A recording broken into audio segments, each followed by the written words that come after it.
2022 Town of Littleton Board of Health meeting. It's 7 o'clock and we'll get started. First, we have minutes to approve. We have to approve the minutes of March 9th, 2022. Has everybody had a chance to read those? Mike and Matt? All right, I'll entertain a motion when you're ready. I'll make a motion to approve the minutes as written with any other additional corrections of March 9, 2022. I'll second. All right, roll call vote. Matthew Wason. Matt Wason, yes. Mike Zeldin. Mike Zeldin, yes. And Kevin Baker votes yes. We have about 4 minutes until our next public hearing. Hi, Kirk.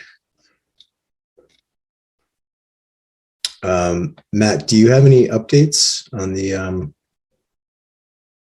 anything?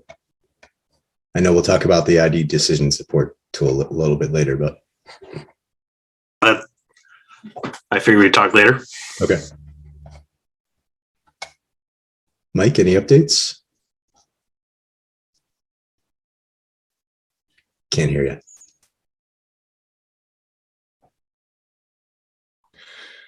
Interrupt when you're ready.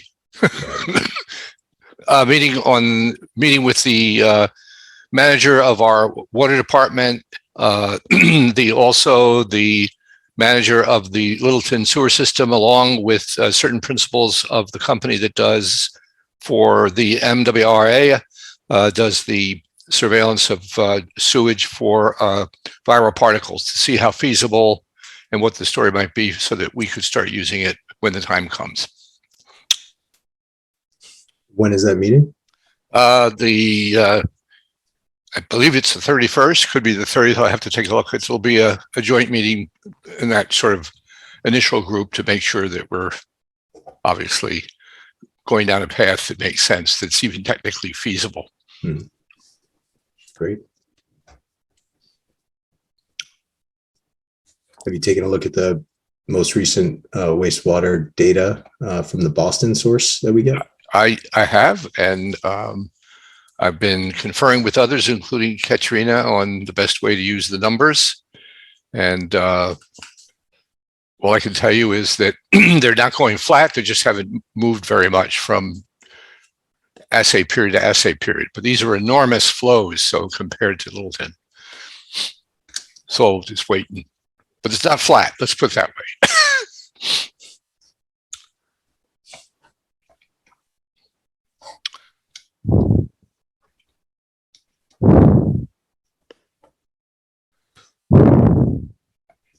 See, Dan has joined us. Janet, have you heard from Gino at all? You're muted. Sorry. He was going to be out of town, but trying to call in. So I did just text him, but I didn't hear back.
Kirk, do you have a plan up and ready to share?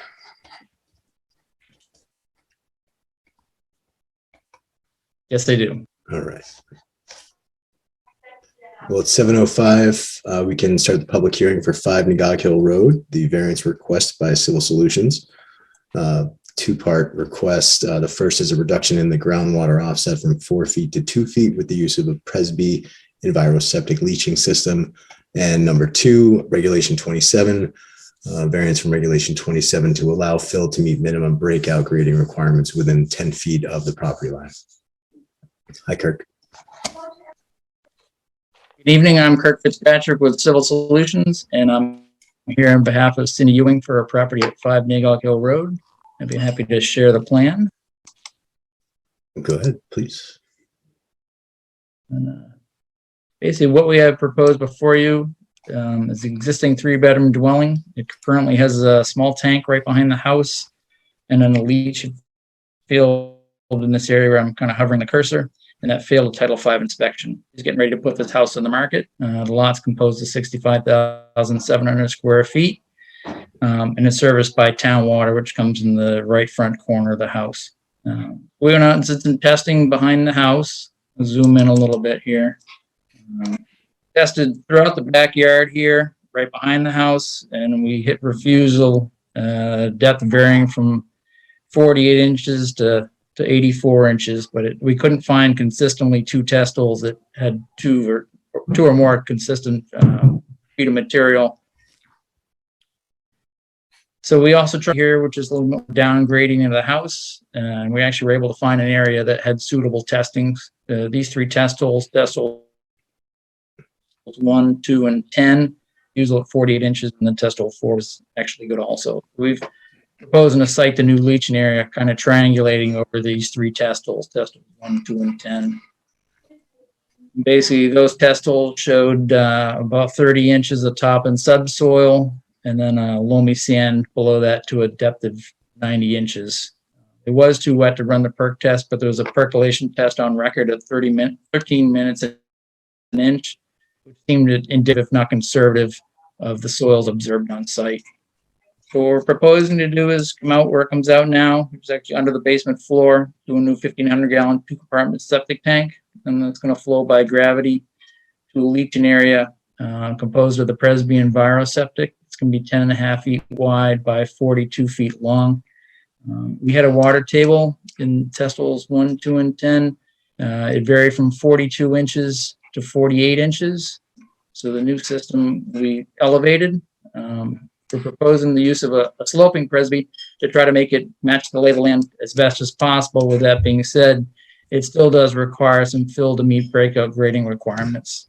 So as such, we're asking for a reduction in the groundwater offset from 4 feet to 2 feet, and to allow fill to be placed within 10 feet of the lot line. This is the lot line along the side here. And I'd be happy to answer any questions the board may have. Does it show on record where that 13 minute per inch percolation rate came from on the property? It does. I don't know if Jim's got more information on that or not. Let me just... The old records that we have would have shown it in the leaching area. So that area that he has kind of hash marked out there. The current leaching area. Correct. Yeah. And you're confident, Jim, that'll maintain further out back in the yard?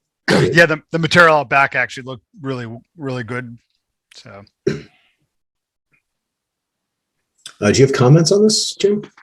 So again, it's you can see that lots and lots of test holes. Unfortunately, we're hitting ledge as we're going along, and as you know, to the right side, it kind of goes up. And so, again, we assume based on the other test holes we'd probably end up seeing ledge as we went up that hill at shallow depth. And then again, we're trying to find that sweet spot to put it in. And again, you're getting close to the property line, but I believe the system for the next house is just the other side of that lot line. And that's been replaced recently too. So again, I think it's a reasonable design. It allows the system to go by gravity. And there's really nothing else around that to really be affected by that system. Is that other system mounted as well? I think it kind of blends in like this one here. Kurt and Kevin did that one also. Yeah, we actually prepared that design. My recollection is that was based on 5 minutes an inch. I think we were able to run the perk on that one. Yeah. If I recall. And that one, I want to say that one just made it by gravity also. It was kind of a similar layout. The house sits up in here, and then it dropped off in this lower corner. We were able to place it in that area, but it also got elevated much like this. And as Jim said, the rest of the area of this lot here it continues up significantly. The grade there is probably 10 feet higher than right behind the house. And there's quite a bit of rock sticking out. So I really think this is the best place to put it. I think you dug holes everywhere you could to try. Yeah, we kind of pulverized the yard, but we were trying to find the best spot. So, any board member comments, questions?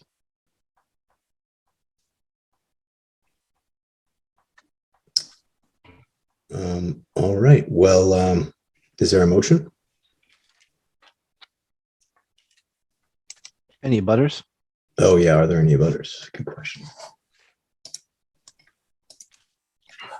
Nobody has their hands raised?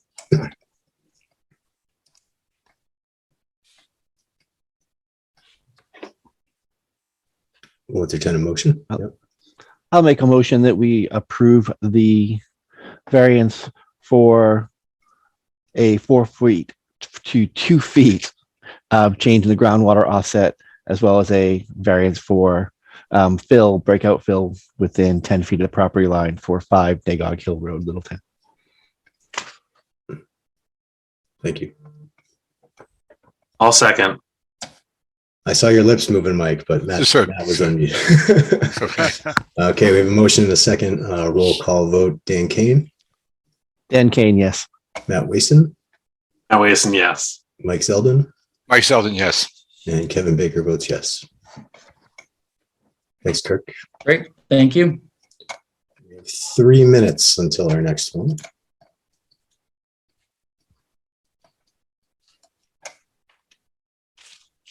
Mr. Chairman, I just also provided a second update. Yes, please. Yes, I'll be representing the Littleton Board of Health at the next quarterly meeting of the Neshoba Board of Health meeting, which is coming up at the end of March as well. On the 30, it's the 31st. Correct. So I'll be attending on on our behalf. It's gonna be a busy day for you. Well, it's better have it then than not at all. Yes. I mean, I get to see Jim. So, I mean, why would I complain? I was thinking the very same thing, Mike. I don't, I mean, it's,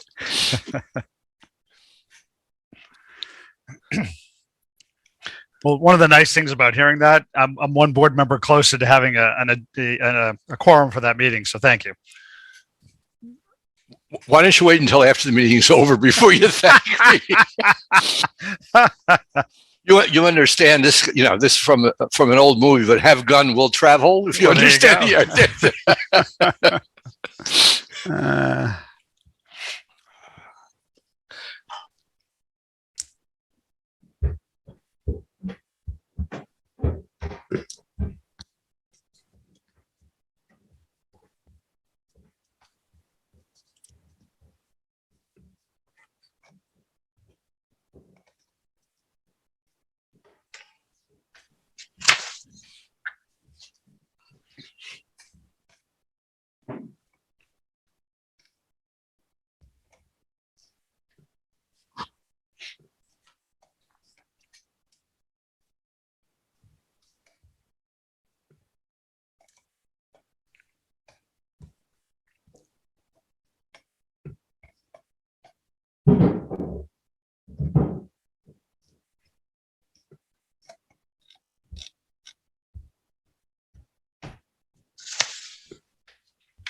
All right, it is 7:15. We can begin our public hearing for 23 Snow Drive, a variance request by Civil Solutions.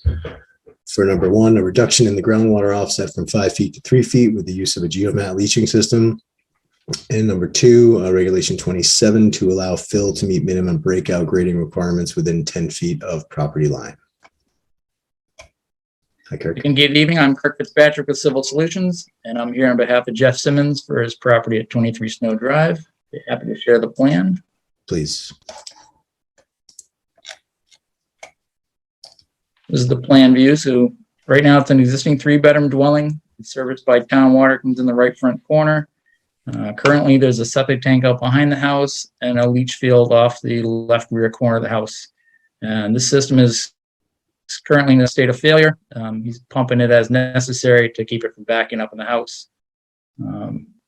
Just to kind of our knowledge of the area, that typically on Snow Drive, the material in the rear yard is not as good as the material in the front yard on this side of the street. So we conducted 2 test holes out in the front, where we had top and subsoil and then 4 feet of sand. Then it changed to a sandy loam. My guess is if you dug in the backyard, you wouldn't have anywhere near as much sand in this sandy loam. Where you're closer to the surface and you'd have a higher water table. With that being said, in the front yard, we had a seasonal high water table at 56 inches in the sand, and we were able to run a perk test, and that perked at 2 minutes an inch. We're actually proposing to relocate the plumbing, come out the side of the house to a new 1,500-gallon 2-compartment septic tank. It's going to flow to a 1,000-gallon pump chamber, which is going to pump the liquid up to a system composed of the geomat that's going to be 35 feet long by 12.4 feet wide.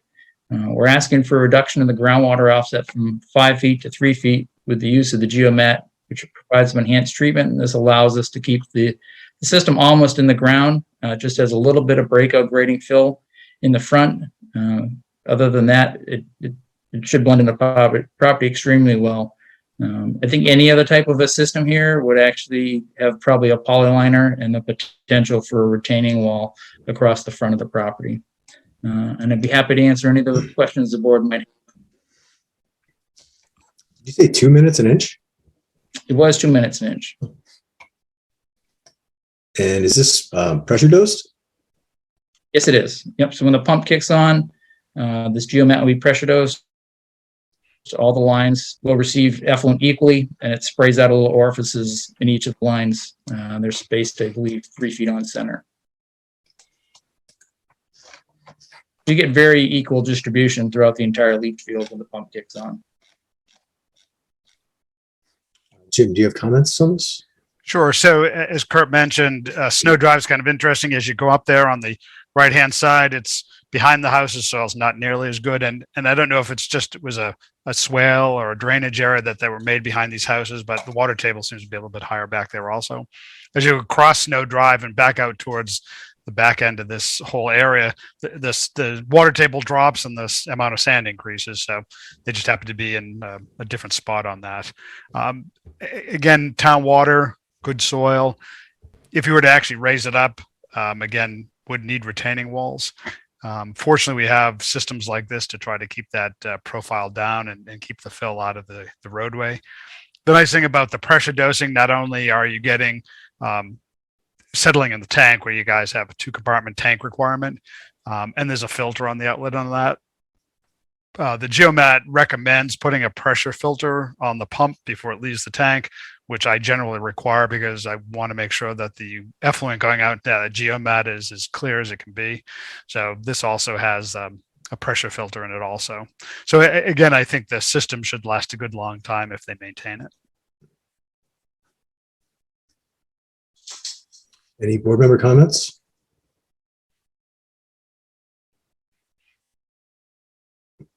I just have a comment more directed at Jim and the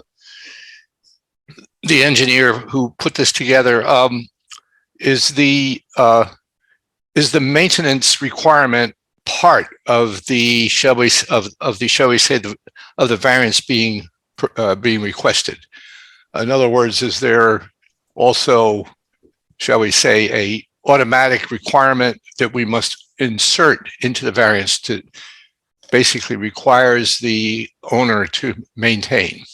Or is it all based on, oops, it failed? Well, one of the things I would say, Mike, on the systems, both with your local requirement for the filter in the tank and the requirement to have the recommendation, and in my case, when I write the permits, I generally require that they put the filters on the pump. It's somewhat self-limiting. If you don't maintain that filter, it's going to plug and back up into your house. So we put right on the, that's right. So it's, and not that that's a good thing. But what it does is that we'll put right on the certificate of compliance that the filter needs to be maintained and periodically, but at least on an annual basis. And again, it really depends on the number of people you have in the house, how much wastewater you're generating. We tell people generally take a look at them after 6 months, see if the effluent level in the tank is going up, so they're not caught by surprise. Some pumpers will come out. You can get like an annual, they'll come out and check your filter each year kind of thing. If you're not too squeamish yourself, you could pop the manhole cover, put a glove on, pull the filter out, hose it back into the tank. And so it's, the maintenance isn't hard on that. The pressure filter in the pump chambers, a little more, I mean, it's a little bit more to it. That's probably something you want to have an installer take care of, but between the 2-compartment tank and the filter, there shouldn't be a whole lot getting out into the pump chamber. Thanks a lot. Very good. I guess I'll also add to Jim's comment that the Geomat and the Presby, where a reduction in the groundwater offset is sought, these both get a notice put on the deed, so the new owner is aware that they have a system that's considered alternative, which generally makes them more aware and want to take care of the system, I think. So I agree. I've seen those. It works. Thank you. Thank you very much. you're welcome. Dan or Matt, any comments?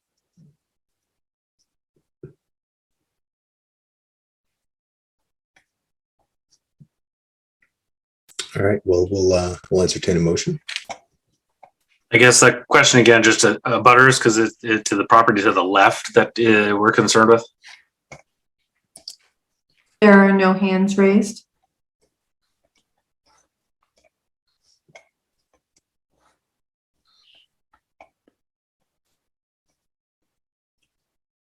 We'll entertain a motion if anyone's got one.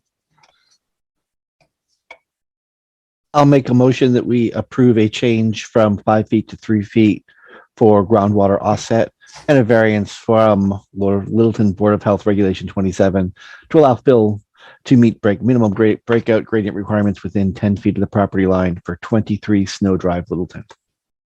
I'll second that.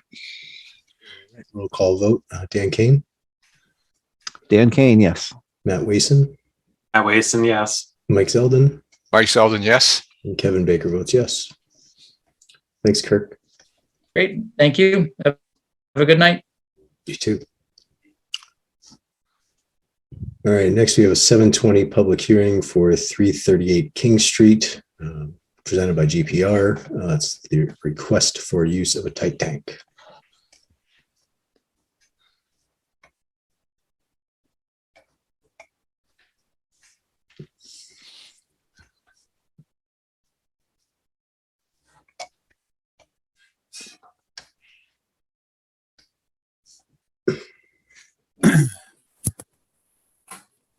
Good evening.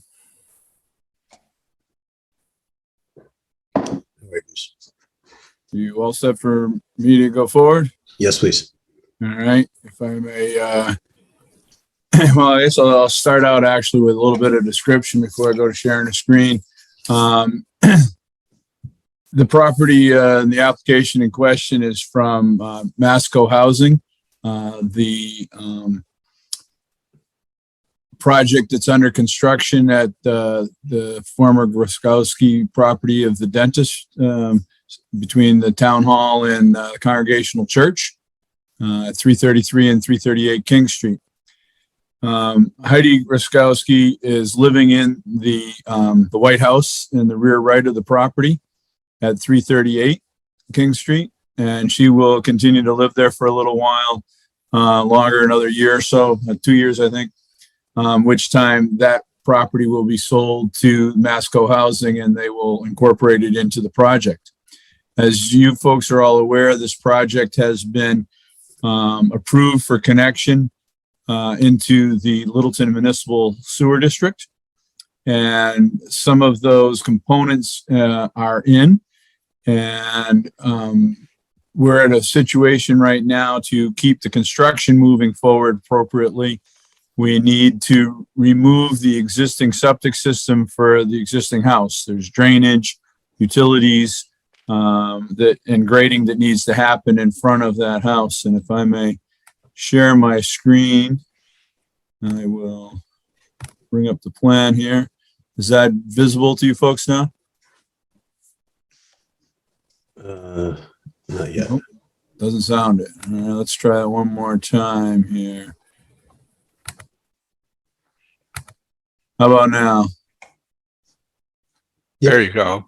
All right. Thank you very much. Let me zoom in on the site here. So the road is down in the lower left corner of our screen, King Street. And I can get my mouse to cooperate here. I've lost it. There you go. So right here in the center of the plan is the existing house. The septic system is underneath this parking lot. We have, as you see, drainage that cuts across it. And there's utilities that run down, power and water that loop back around and through here. We have already installed these two black sewer manholes, this one here, this length of pipe, this sewer manhole here, this large 4,000 gallon tank, and this wet well pump chamber. From there, when the effluent gets collected through there in the sewer system process, it'll then be pumped up through a force main to tie into the sewer manhole behind the Shattuck Street Town Hall. What we're proposing in this plan is to put a plug in the wet well and to put a plug in sewer drain manhole number 3. This one right here where the number 1 is, that's a footnote that says on the corner to install a plug. And then we'll redo the plumbing in the basement of 338 so that it connects as it would connect when the project is finished to the sewer line here. And then this 4,000 gallon tank as part of the sewer design is a belt and suspenders. It's backup storage should there be a power outage and should the generator not work and 15 other different things go wrong. But in the interim, it provides us with a 4,000 gallon tank and a nice tank to use as a temporary or as a tight tank. I say temporary because it will only be temporary time frame, but as a tight tank while this is here. And as you can see, so I can't see yet because I can't get this thing to slide. Go. So the effluent will flow into this 4,000 gallon tank. It'll be all set up for its final use on the bottom in the tank. So once we're done using it as a tight tank, all we have to do is pull the plugs and the system will be able to flow into the sewer. The project is on track for all the units to be built and to be tied in and going for occupancy in the spring of 2023. We'll be connecting to the sewer prior to that time. We'll probably be making the physical connection of the pipeline to the manhole later in early summer of early summer of this year, but we won't have power in the pumps in until probably the fall. So the fall would be the soonest that we'd be able to undo the plugs and connect this to the sewer system. But in the interim, we're asking to use the components that are going to be part of the sewer system and meet the compliance with Title V of over 500% capacity for the 4-bedroom home that has only one person living in it and occasionally 2, occasionally our daughters there as well. So have more than enough capacity. And we have an alarm as it's shown in this detail on the lower portion of the page, an alarm set up for 3/5 of the tank as required under Title V for a tight tank. I'll turn it over to you for any questions. And are you prepared to get a maintenance agreement, a pumping agreement in place for this on a time? That is correct. Yeah. That is already in place with the site contractor and the general contractor for the project. Jim, do you have any comments on this? So Tate tanks are usually used in very limited situations. Normally when you can't put a regular Title V septic system in it, but in situations where municipalities are phasing in a sewer line, I'm thinking of the time I was up in Ashburnham, they were putting town sewer through the center of town. There were some systems that were being difficult to maintain. They were in the groundwater or were otherwise flooding. So a number of tight tanks were installed as interim measures while the sewer line was being constructed. Typically, that happens once you have an agreement to tie in or a financial agreement to install. So in this case here, they're a little further along in that they actually have permission to go into the system. So I believe as I looked at the design, it meets the design requirements for a tight tank. Title V does require that the Board of Health approve the use of a tight tank, and that approval letter gets recorded on the deed for the property. And then that they submit an operation and maintenance and pumping contract for it. So I don't really see an issue with this where it's kind of a stopgap moving from the use of this house to the development and then all of it going to the town system. Any board member comments?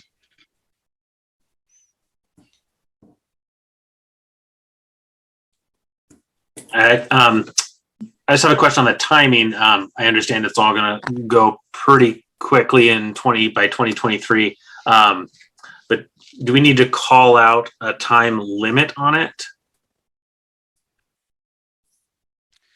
I guess my thought is you could handle it a couple of ways, approve it until a particular point and review it.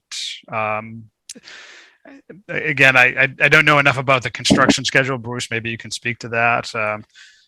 It sounds like this will be worked into the sewer system for the site once that they're up and running. So, yeah, I'm comfortable with the per plan. I just want to make sure that if things don't go to plan, yeah, I agree. Do we readdress it on a certain date, or I just don't want it to be a never-ending approval for this? If I may make a suggestion that we choose June of 2023, that's a couple months after they anticipate to have the COs in place for the other units and have them all online. We are all experiencing issues with materials shortages and such post-pandemic. So I think that'd give us more than enough time, and I feel very confident that we'll be connected long before then, but that way it gives you folks a date and gives us this time that we can come and visit with you if there's any need to be there. But I really don't believe there should be. Just a point of clarification, none of the proposed dwellings will utilize that tank as a tight tank. That is correct. None of the proposed dwellings. There are porta johns on site for the contractors. The only people that will be using it will be the occupants of 338, which is, essentially one in a portion people.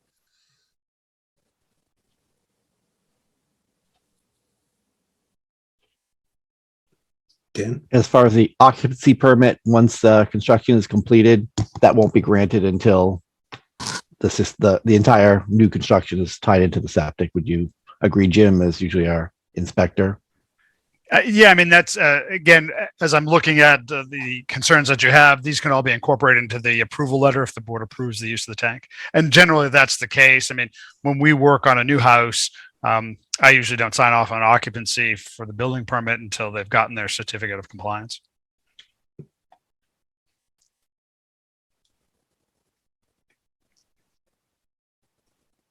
Any further comment? We'll entertain a motion. I'll make a motion that we grant the request for the use of a tight tank for 338 King Street as described in the plan. Until June 2023. I'm sorry, until June 2023. That would be June. Shall we make it the 30th of June? And Sure. give them the beginning of summer. Yes. Okay. I second. All right. Do a roll call vote. Dan Kane, Dan Kane, yes. Matt Wason, Anyways, and yes. Mike Zeldin, Mike Zeldin, yes. and Kevin Baker votes yes. Folks, thank you very much for your time. Thank you. Be in touch. Bye now. All right, we have a 7:30 public hearing for the Wellington Drive Septic System Escrow Agreement. And we just have to sign the agreement? Is that? Yeah, I'm not sure if anyone's here to actually speak to it. To me, this is just kind of a loose end that I wanted tied up. Not everyone was on the board when this was approved. Wellington Drive is off of Goldsmith Street, a series of 5 houses. It is on a shared system, so they each have their own lot, but they all share the septic system that's way out in the back. Part of that approval of that shared system, DEP has a covenant of Title V, a Title V easement. And in that easement, it requires that there's a financial mechanism in place to replace the system if it should fail. And so that financial mechanism, back when you did Cooper Farm, town council reviewed a document, sewer escrow account document, which is the document I think Janet sent around. It's a septic system escrow agreement. And essentially what it does is describes the placement of money in an account at the rate at which they're going to put it in the account, what the account's for, who can use the account. I think it's important. Mainly it's there for the residents of that shared system to be able to fix their system. But in the event that their system failed and they refused to fix it, the document does allow the town to use that money to have that system fixed. And so just wanted to make sure we had signed. I think it's signed by the trust for the Wellington Drive folks.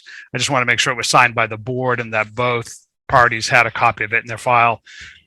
You may never need to use it, but if ever something comes up, you'd like to be able to pull that out and say, yes, in fact, we understand we have this document, and I just want to clean up the loose ends. Great. So basically, we should just should we all head down to the office and sign that, or maybe tomorrow or the next day? Yeah, I mean, again, when you can get down, that'd be good. Then I can make sure I get a copy to Wellington Drive folks so that it's in both files. Okay. I can head over tomorrow at some point. Does anyone have any questions? Like I said, not everyone was on the board at the time. I just want to make sure. I hate to ask people to sign things if I haven't explained it well enough or whatever. Any questions? Oh, I think we've had one of these before, something close to it. So we've already had sort of a tutorial. Okay. Yeah, Cooper Farm up the street was, and this document was the same type of document that was reviewed by council. So. All right.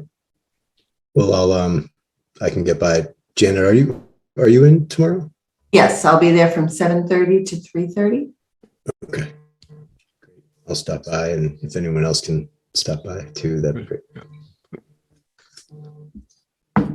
Thank you. All right. So we have our 7:35 COVID update with Mr. Griffey. So, Mike, I'm sorry to get numbers to you. The day just got away from me. So the state numbers that we get kind of a preview of, I did pull them this morning, but just never sat at my desk long enough. The towns that I generally represent or provide for Mike are either up a little bit, staying the same, or down just a little bit. So it's really kind of like that wastewater number that you're looking at. There's not a lot of movement one way or the other. Littleton, instead of, I think last time was 17, I think it's 16 this time. So again, it's not changing a whole lot. I haven't heard anything from the school, so I don't know if any of the board members have heard any from the schools, whether they're experiencing any issues. I know we've talked to some other school departments in the district, and the fact that they have symptomatic testing in place and the fact that they're sending kits home for the kids to test seems to be working to try to catch cases before they get to school. So I hope it's doing the same thing in Littleton. Even that, we're not seeing a ton of cases. Although I was talking to a school nurse in a different district and they did have a little pop in one of the classrooms, but otherwise what they're seeing are kind of sporadic numbers. We're getting a little bits and pieces. I had a very lengthy call with a Littleton resident about what the board is going to do to protect her from this new variant.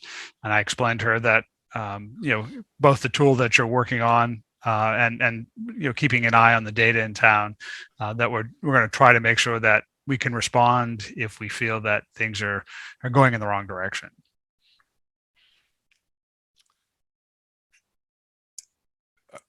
Jim, I have a question. I've been sort of following what the CDC and other organizations are discussing, and I don't want to go, we don't need to go through all the layers. Yeah. And it can get, the more experts you talk to, the more expert views you get. I'm not even sure where the state is, but Me neither. okay, you may have answered the question already. Okay, so as far as our town is concerned, what I'm interested in is that we may not see it during the early part of, let's say, the late part of spring, early part of summer, but that B2 variant, at least that's the one that's out in the wild, that is contagious enough so that people who are, it's the usual litany, who are not vaccinated or not vaccinated fully. That means as many booster shots as are possible, and those who are immunocompromised. I'm just wondering, what kind of measures do you see that we could, shall we say, get ready for, including stockpiling vaccines? I'm not trying to have you come up with a shopping list tonight, but basically it would be, I'd like to hear what suggestions you might have based on our experience. Is there any value to, as it were, making having a vaccine supply standing by in the event that we start seeing the noise turn into a real climb? So I can start with that vaccine part first. The demand for vaccine is like zero almost. We've had a bunch of it, and in the past month, we have gone to shelters. We were up at the Taste in Neshoba. We were trying to go where people were. Supermarkets. We went up to Clear Path. I mean, just all over the places, just to see if we show up where a bunch of people are. Will somebody there want to take a shot? And so far, we hadn't had a lot of no, like even up the Taste in Neshoba, but nobody. And the reason I say that is that when we order vaccine from the state, it has an expiration date on it, and so we don't want to order it prematurely and then have it expire and have to throw it away. So we're trying to kind of balance that out. The state's the Department of Public Health call this past Tuesday, they mentioned that they think that BA2 may represent about half of the cases, that whatever screening they're doing at whatever level they're doing of the cases. So it's here. District wise, just case numbers, which I'm not sure is as good a measure anymore, because we're not seeing masses of people go out and get a PCR, but we are seeing the numbers on a day-to-day basis stay more up around 15 to 18 cases, where they had been going down into single digits and then maybe bouncing up a little bit. So there's a little bit more activity out there, kind of like that margin of error on the sewer number. So my thought is trends now, to me, just seem to be a more important thing to look at, because the way the testing's happening in schools, because they're doing that additional testing both at home, and some of them are doing pool testing still, and some of them are doing the symptomatic testing. Those are the things I'm looking for to start to see if we're seeing cases bump up. Yeah, I guess I mean, this may not be the time to, or the interest on the part of other members of the board to get into it, but from my point of view, I was just asking, I was trying to find out from you whether or not it would be appropriate, given the fact that people who were vaccinated, let's say 6 to 8 months ago, especially, I want to restrict my remarks to seniors and the unvaccinated and immunocompromised. That's just as sort of the model. And not because I'm trying to exclude anybody, just that it's more obvious that there's a greater degree of vulnerability there. So the question is that by the time we begin seeing an inflection in the curve, if you understand, in other words, where the slope, or the, shall we say, the the equation that describes an S-shaped curve begins showing the signs of inflection, you're already too late. Okay, in a sense, for the vaccine to make a difference. So, or for frankly, for a lot of other things that make a difference. So I don't mean to bring our old friend Maskey back in, but what I'm asking is that when you order vaccine and you store it, you're saying it has a limited shelf life of what, 1 month? No, it's longer than that. So when we get Pfizer in, because of the type of refrigeration we have, we don't have a ultra cold freezer, so we have to store it in the fridge. It's good for 10 weeks. Moderna we can store, and it's good for as long as the expiration date on the vials. And I think a lot of cases it's up to 6 months. Okay. I guess one of the good things is that if we order vaccine, we usually get it within a week, and sometimes quicker. Right. Right now, it'd probably be, if we ordered on a Tuesday, we'd probably have it the next Monday. Okay, so basically you're still depending on the state basically for the delivery, and that's your source. That's right. So we order it through the MIS, and then it gets delivered to us. Okay, so if the CDC decides and that seniors, I'll make this scenario, that seniors should get, shall we say, a 4th shot. Okay, I'm assuming that most of them have a 3rd. If they haven't, they should. The idea would be that you'd go to the state. The state then would hopefully within 5 business days, or 7, deliver you enough for N doses. So we would order what we thought was appropriate. Again, trying to be good stewards of the vaccine. I don't want to be wasting a whole bunch of it if the demand's not there. And that's the tricky part in all of this. Back when this all started, you couldn't have enough on hand. Now at this point, it's even hard to get rid of test kits. There are towns who would order test kits and they're having a hard time giving the test kits away, again, which have expiration dates on it. So I think I hear what you're saying, and I think we can get the vaccine, unless it's some kind of crazy surge that everybody else is looking for vaccine at the same time.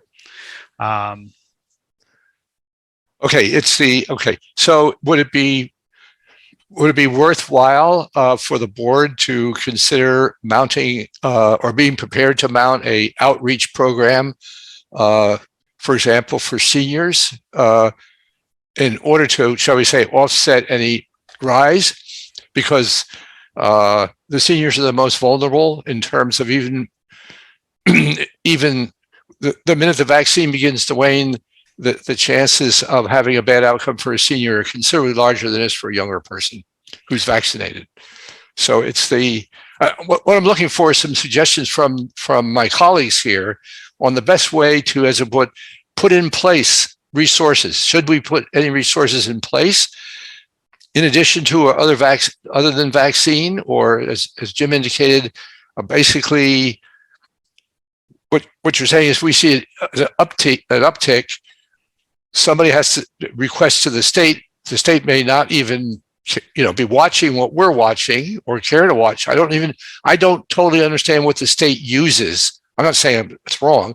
What does the state use that says, fellas, we got vaccine stockpiled here, place your orders? In other words, what would trigger the state to respond to a request from anyone, or to simply spontaneously say, look, it's going up. You better make we want you to make a move. So I think again, you have pharmacies that still have it available to the extent that that's the case. If you wanted to, I guess, how would you approach this? If CDC says, yes, a 4th booster is good for everybody that's 65 and older, do you then have senior centers saying, hey, look at how many of you, if there are some red flags out there, would be interested in getting a booster? If you could get a sense of, because in the beginning, it was this rush to get everyone vaccinated. Now you have a system in place that can get vaccine, all the pharmacies and doctors' offices and all the boards of health. Is the response going to be quicker now because there's more places and the pathways are already in place? That answer, I just don't have a good answer to that. So I know the state's cut back on some of the vac sites. I know some of the big regionals have closed. Again, the demand is just not there.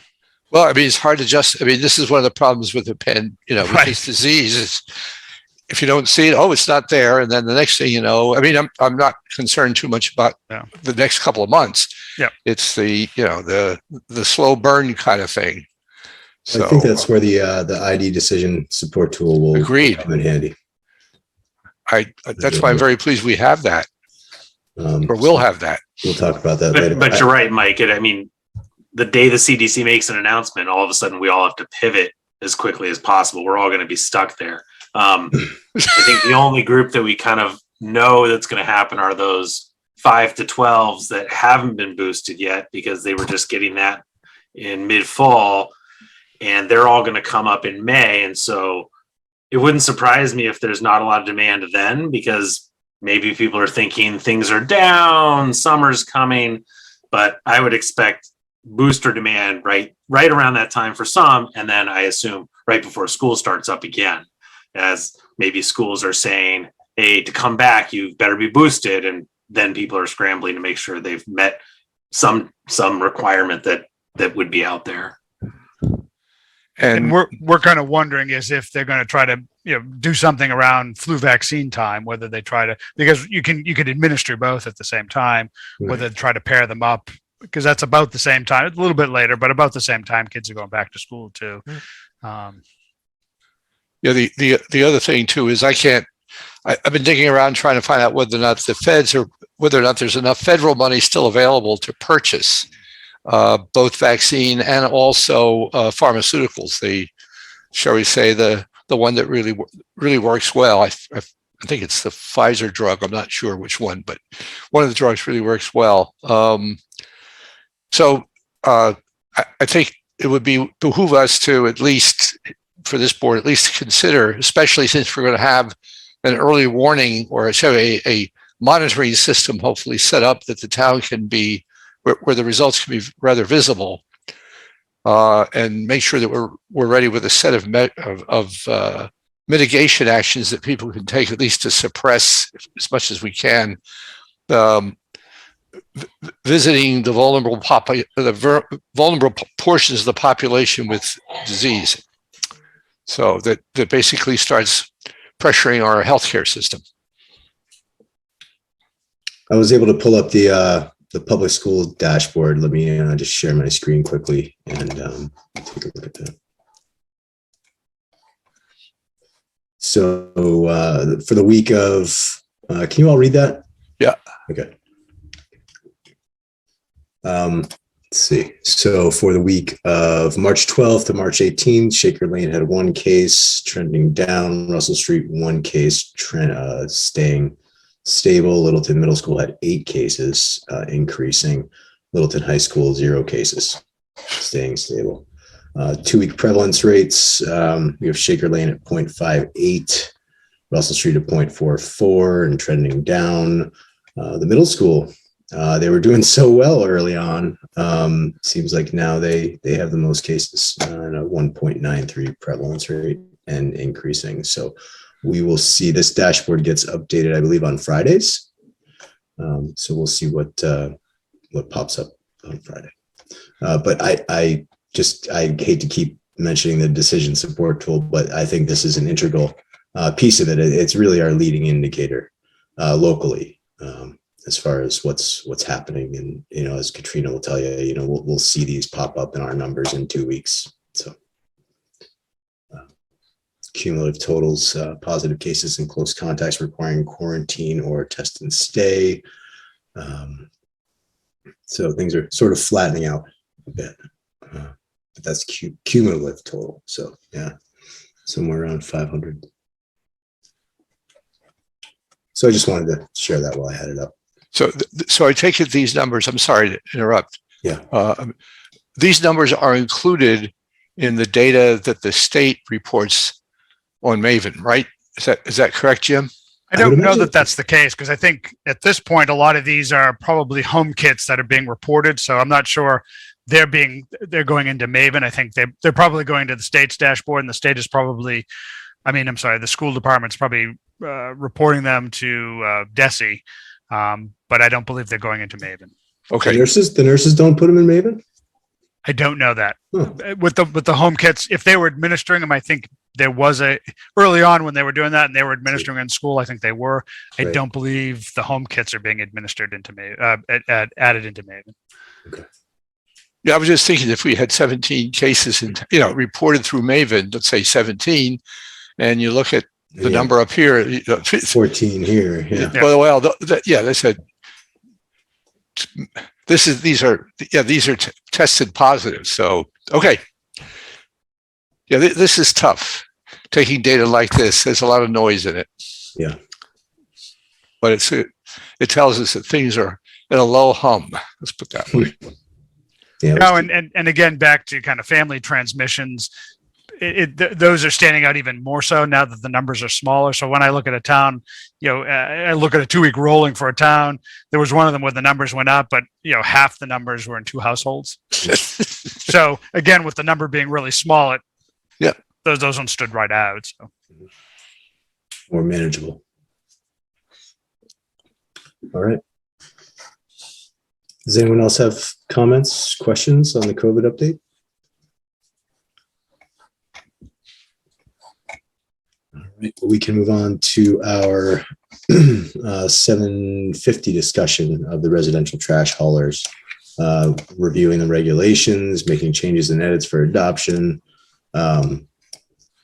Jim, I wanted to ask if you had any feedback from the folks in Harvard about their adoption of these regs and if there's any sticking points or things they would change. So the biggest issue is kind of the administrative part of it, with the licensing and then getting all of the all of the applications and all of the information back on the recycling and dumping and all of that. That I guess, according to the admin who actually sent me over the stuff, said that's probably one of the biggest parts of it. And they're looking at possibly making some adjustments. I should say she had some adjustments she was going to present to the board to try to streamline that process. But that's the comments that I had from her. Okay. So it's kind of like put something in place and try and make it work, see how you can make it work best within your arrangement that you have. So again, haulers and rubbish regulations, again, kind of the broad reason to have them is it gives you some ability to regulate who's driving through your town with rubbish. Mhm. Allows you a little bit of accountability for folks. If they're leaving rubbish behind, if they're not servicing customers, it's an opportunity for you to say, hey, you need to meet the minimum regulations or else you can't work in town anymore. It is also a mechanism to work with the state's solid waste regulations to make sure things like waistband items aren't ending up in the waste stream. And that's where the tricky part comes in, because recyclables are commodities at best. And depending on the year and the commodity, not always ones that are worth a whole lot of money. And so trying to make sure they're doing, the haulers and persons that are doing the disposal are meeting those regulations, and you then get the information back from them so that you have a comfort level that they are. That's the part that seems to be more challenging. Well, I like how they call out, with the annual renewal of the permitting, that you must fill out the form, annual solid waste and recyclables reporting form. So you can sort of see, how much volume they're doing, what's happening. And that's what it sounds like, where she has the challenges trying to chase them down to get all that information. Right. Well, I mean, if we can just come up with a really succinct, 1-page form, Sure. It's like, submit this and, with your permit renewal application and a check. Yep. I spoke to town clerk and there's no such list of residential trash haulers in Littleton. Nope. They're classified as transient businesses. And none of them have offices in location. None of them have office locations in Littleton. Okay. So they have no knowledge of that. So if this were something, I don't know if we would be able to speak with town clerk to have them issue the permits, or if it would be a Board of Health administrative issue of the permit. In most cases, that boards of health issue these licenses, and their admins handle the renewals and collecting the data. Okay. And some of the towns where an inspection of the vehicles are required, it's usually the agent in the town that goes out, they're cursory inspections. You want to make sure the truck is labeled. So if they're doing something bad, you can identify them. Yeah. Or if it's leaking garbage water, you can, hopefully get them to make repairs to the vehicle. It's that kind of minimum that they have, license and registration for the vehicles and that. Mhm. So that's how a lot of the communities, how that's operated. The admin and board's office does that, and the board of health agent does the vehicle inspections. Any other comments from board members on the regs? Yeah, I'm looking for some input from our board and maybe from Jim, who has seen this in action in other towns. But this, as far as Littleton goes, I would call this to be for this may have some element of culture shock because many residents, of course, take their materials for disposal to the transfer station. And so there's a population that doesn't, and depends on, I live in a neighborhood where I see at least 3 or 4 different companies coming around they're here. The haulers are around. All right. So there's 2 things here. First of all, there's the fees that go with this. That's culture shock, because right now I don't think there are any haulers, as far as I can make out, here in town who are paying a fee for the privilege of servicing. The haulers are just coming in, doing their work and taking off, and that's it. And the second is what I'll call enforcement, which is on page 7. And I guess having been through the, shall we say, the very necessary masking operation that we had here, we got into the enforcement issue. If you read that over, you then see you've got layered on top of who's going to administer this, plus how do we enforce? Let's assume, for example, we have the culture shock part over. That is, we have people getting used to the idea that they have to pay a fee. And number 2, that they're being basically making sure they're being complied with. So here the enforcement. So we have to make decisions about who's going to enforce it. And does Littleton have the resources at the time we want to put these in to enforce? So I can speak to it from the experience we see. Right now, if I get a rubbish complaint, I go out and take a look at what the situation is. With the regulations, I think there's some additional requirements for like time of day they can start and those kinds of things. And the pickup of materials. I mean, in some of our bigger towns where they have a town contractor, we get complaints too. So we try to, the complaints haven't been so overwhelming, and they're generally time of start complaints, or they're more service complaints than they are public health complaints. But again, if you're licensing them, you can certainly talk to them about the service complaints too. I mean, to the extent that they're reasonable. The culture shock part of it, I think most haulers are paying a fee in most towns that they're licensed in. So I don't think that, though it may be, geez, now we have to pay in Littleton too. I don't think it would be unexpected. Okay. I think the biggest difference might be the administrative work in the office to manage those. And I don't know how many haulers there are generally in town. You mentioned 3. I know some of them have merged. So, and also there's what we'll call the freelancers, who basically just do it, on the basis of monthly phone calls. So yeah, those are the harder ones. Exactly. Okay. So, do we want to consider even looking at these regulations that Harvard's using? Was anything said at Harvard about phasing in the regulations, going through the first phase of getting everyone identified before the other parts are put in place? Or is this all done at once? I don't know. I don't know if they had regs to start with, and then they updated the regs to kind of align with the new solid waste requirements of the state. But again, there's nothing that specifies you have to do everything all at once. Whether you wanted to phase it in, saying, hey, even if you sent it out at the time when you phased it in, saying we're putting regulations in place, everyone's getting licensed, here's the kind of general regulations. Next year we're looking to have the recycling all in. So whether you wanted to do that, that's certainly up to you. Yeah. And also this has to be coordinated with, or at least there has to be, somewhere in the town system, an administration process, basically a data repository, reception stuff coming in that says, okay, these are identifiable license holders, and if we have fees associated with this, and I'm sure any fee that we charge or ask for will be reflected in the cost to the consumer. So there's another end to this. Sure. So I just wanted, there's a lot here that Jim touched on. So I hope we're taking this to heart. Mm-hmm. Yeah, I mean, I think it's going to be it's really what it comes down to is that it'll be our health agent or public health coordinator, and in conjunction with our administrator, managing this process. Once these regs are adopted and put into place, there'll be a system that's worked and gone through and put in orderly fashion, and we make sure we stay on top of it. And there'll be a review of that system, probably quarterly, maybe in the beginning quarterly, to make sure it's functioning properly. And we'll make sure to fine tune it.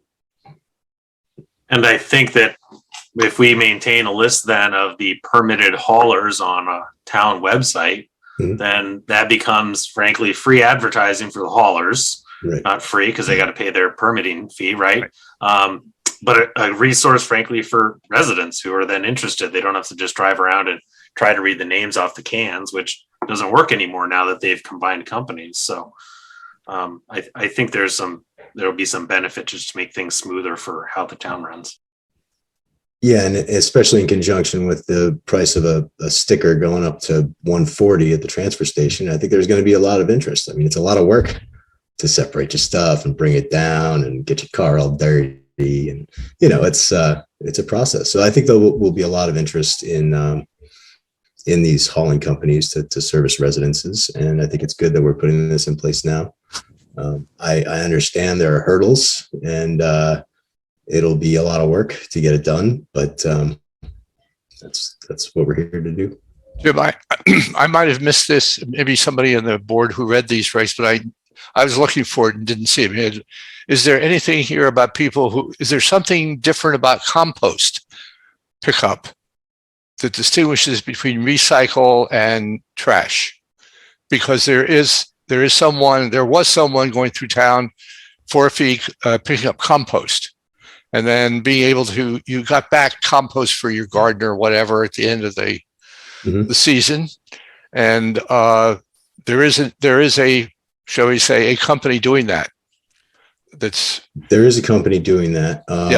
And there's nothing in these regulations about compost. It only references recycling. So we do realize that what's meant by compost, right, is basically, meat, potatoes, vegetables, whatever. It's basically it's not trash. It's basically organic materials. So I guess what I would say on trash, I mean, the compost, I'm not sure what they're offering because I guess I haven't seen it, but I'm thinking of the yard waste primarily, because we had an issue many years ago up on Harwood Ave where somebody was doing a very large scale composting operation. So they would bring in large, like mountain-sized large quantities of leaves, put them on the site, put them in windrows, turn them, and make compost, and they would then take off and sell as part of landscaping product. That again, that operation was managed under the solid waste and site assignment regulations at the state level, and there are some exceptions. Not so much exceptions, but there are some exceptions, but also kind of tiering based on the quantity that you're doing of composting. And most of those regulations handle like food scraps a little differently than leaves, and even grass clippings are handled differently. What they're looking at is the potential for the compostable material to be a public health issue. So in the case of things like grass clippings, they're awful because they rot and stink. Leaves aren't such a big deal. Food scraps, again, I don't know off the top of my head, but in the solid waste regs, they talk about the amount of different types of products you may want to have coming onto a site to handle it in a compostable manner. So back to somebody who's, I don't know if somebody's picking up garbage, like an old garbage. Yes. Yeah. Oh, okay. Well, it's a whole operation that basically they have a separate can that they give to the consumer. It's lined with what's called a bio bag, Oh. and the consumer loads it up with, very frankly, Compost. well, it's not grass. It's basically food. I call it food scraps. Yeah, eggshells, Anything you can think of other than what, and then it's picked up once a week and taken to whatever that particular company's site is. And I don't know where it is. All I know is they do the pickup. So again, part of the changes to the solid waste regulations, I can't even remember, COVID has kind of blocked out when things went into place, but the state put a big push on getting food service operations to compost their food waste. That was a big push. So it wouldn't surprise me if there were companies out there who are doing that, that are then coming around. Because my thought is, and I guess I'm just thinking in a very old term manner, people who picked up that stuff were picking up for pig farms. I'm not sure that happens to the same extent anymore. But if you have a name of whoever's doing this, I'm certainly happy to kind of take a look into it. From a public health standpoint with that situation, I would be curious where that's going.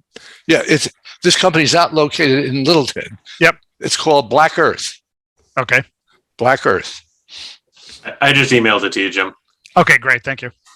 Are you suggesting we add something regarding composting into these regulations? You could. I mean, that way there, at a minimum, for the public health piece of it, I mean, if all of a sudden somebody's collecting this and just dumping it on the roadside, it would require them then at least to let you know where they're bringing it and how much of it they're picking up in town. And Okay. Well, I know We that still have the trucks. We still have bins in the street. We still should know where it is going, et cetera. Yep. I think perhaps if we could consider a different fee for trash versus a compost only service. I know one of the trash companies used to do both, but we might have to kind of segment it out as to what services they're providing. Yeah. Okay.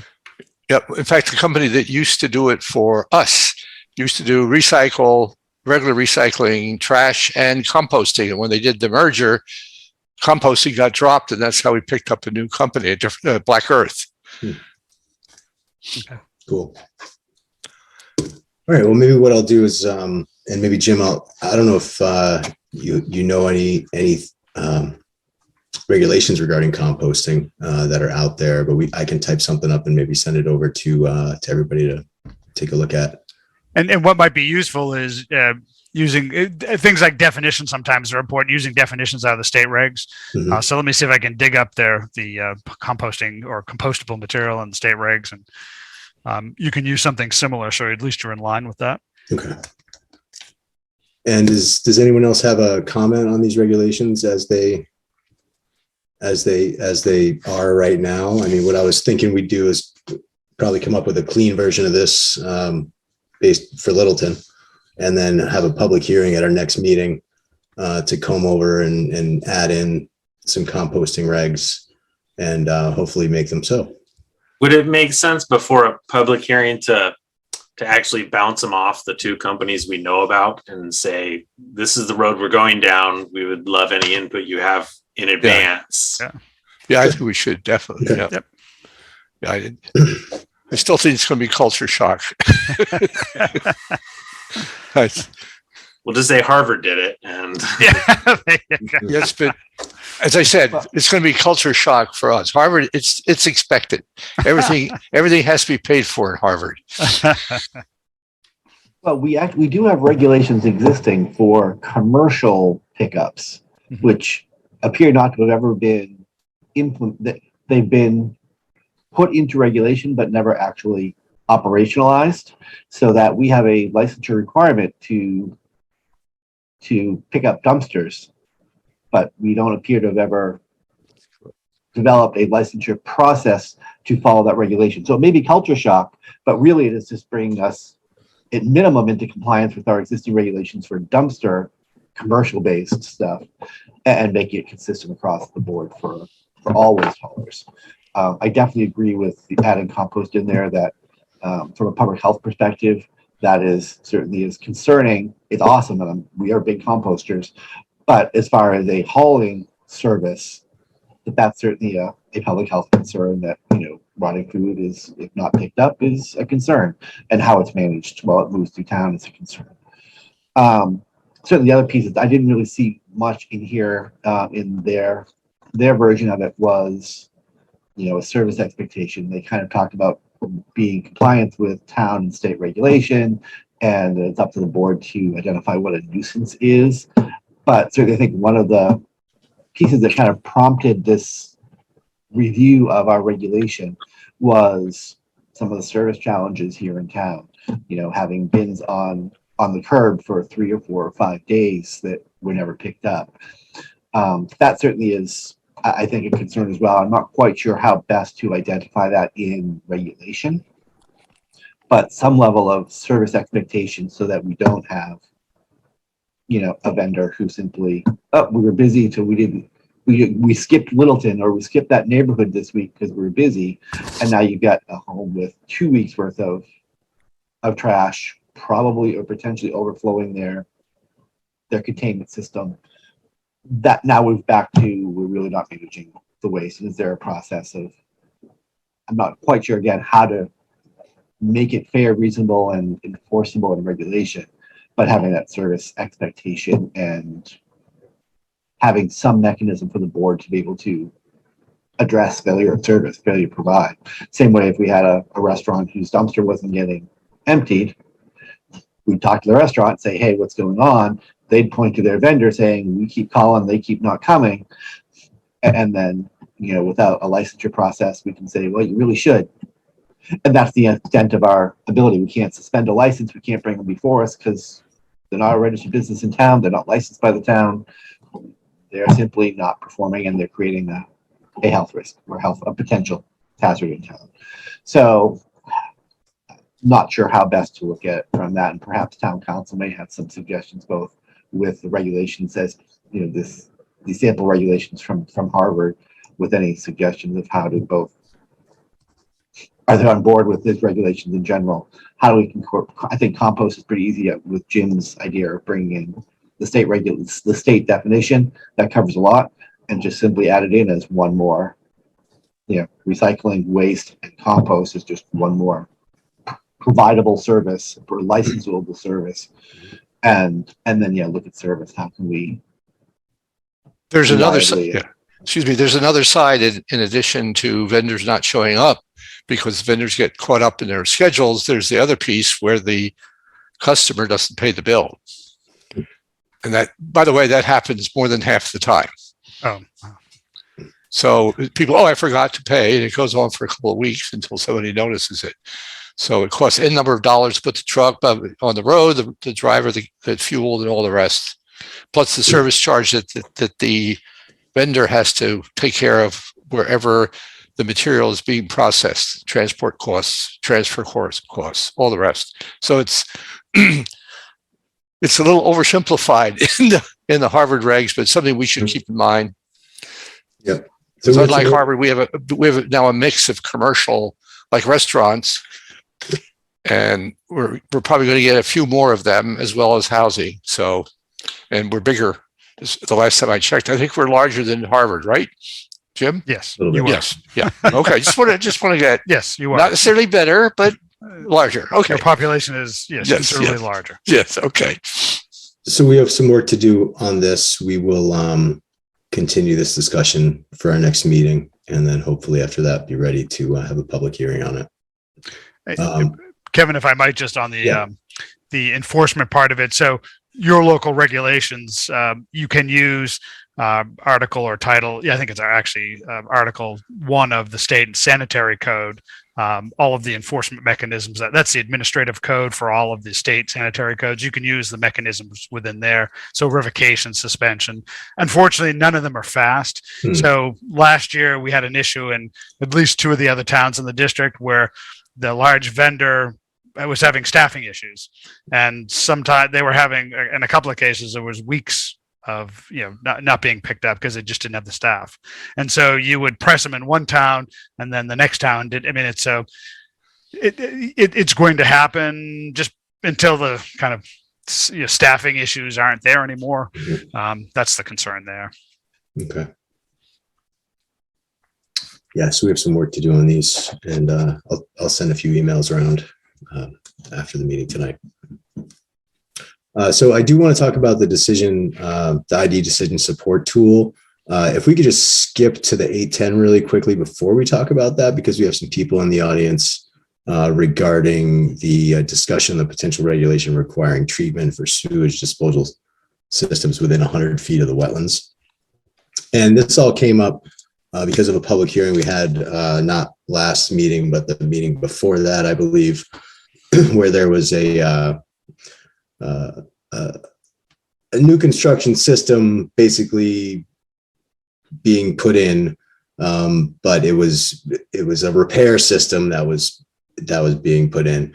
And Jim thought it was a good idea, as did I, and I think other board members here, that there be treatment. However, adding treatment to that system that was outside of the 50-foot, but within the 100-foot of the wetland buffer would be setting a precedent, because there have been other types of those systems put in the area. And Jim, maybe if you could just refresh everybody's memory on that Maplehurst. Is it Maplehurst? Maplehurst, yeah. So, I mean, it's one of these things when you're looking at the totality of the issues on the site. We look at how many variances are you requesting? What are the types of variances that you're requesting? Are you getting close to wetlands? Are you getting close to wells? Are there any other sensitive receptors? The town beach might be a consideration.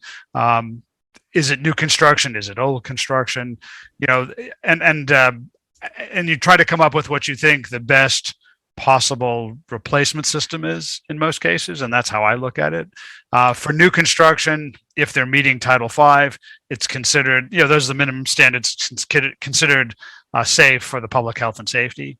When it's an upgrade that you're looking at as a board, the goal is always minimum, to meet the minimum standards. There's many lots in town where that's just not possible for a whole number of reasons. But what then is considered protective of the public health and safety really falls to you when you're looking at what variances do you think are reasonable to grant.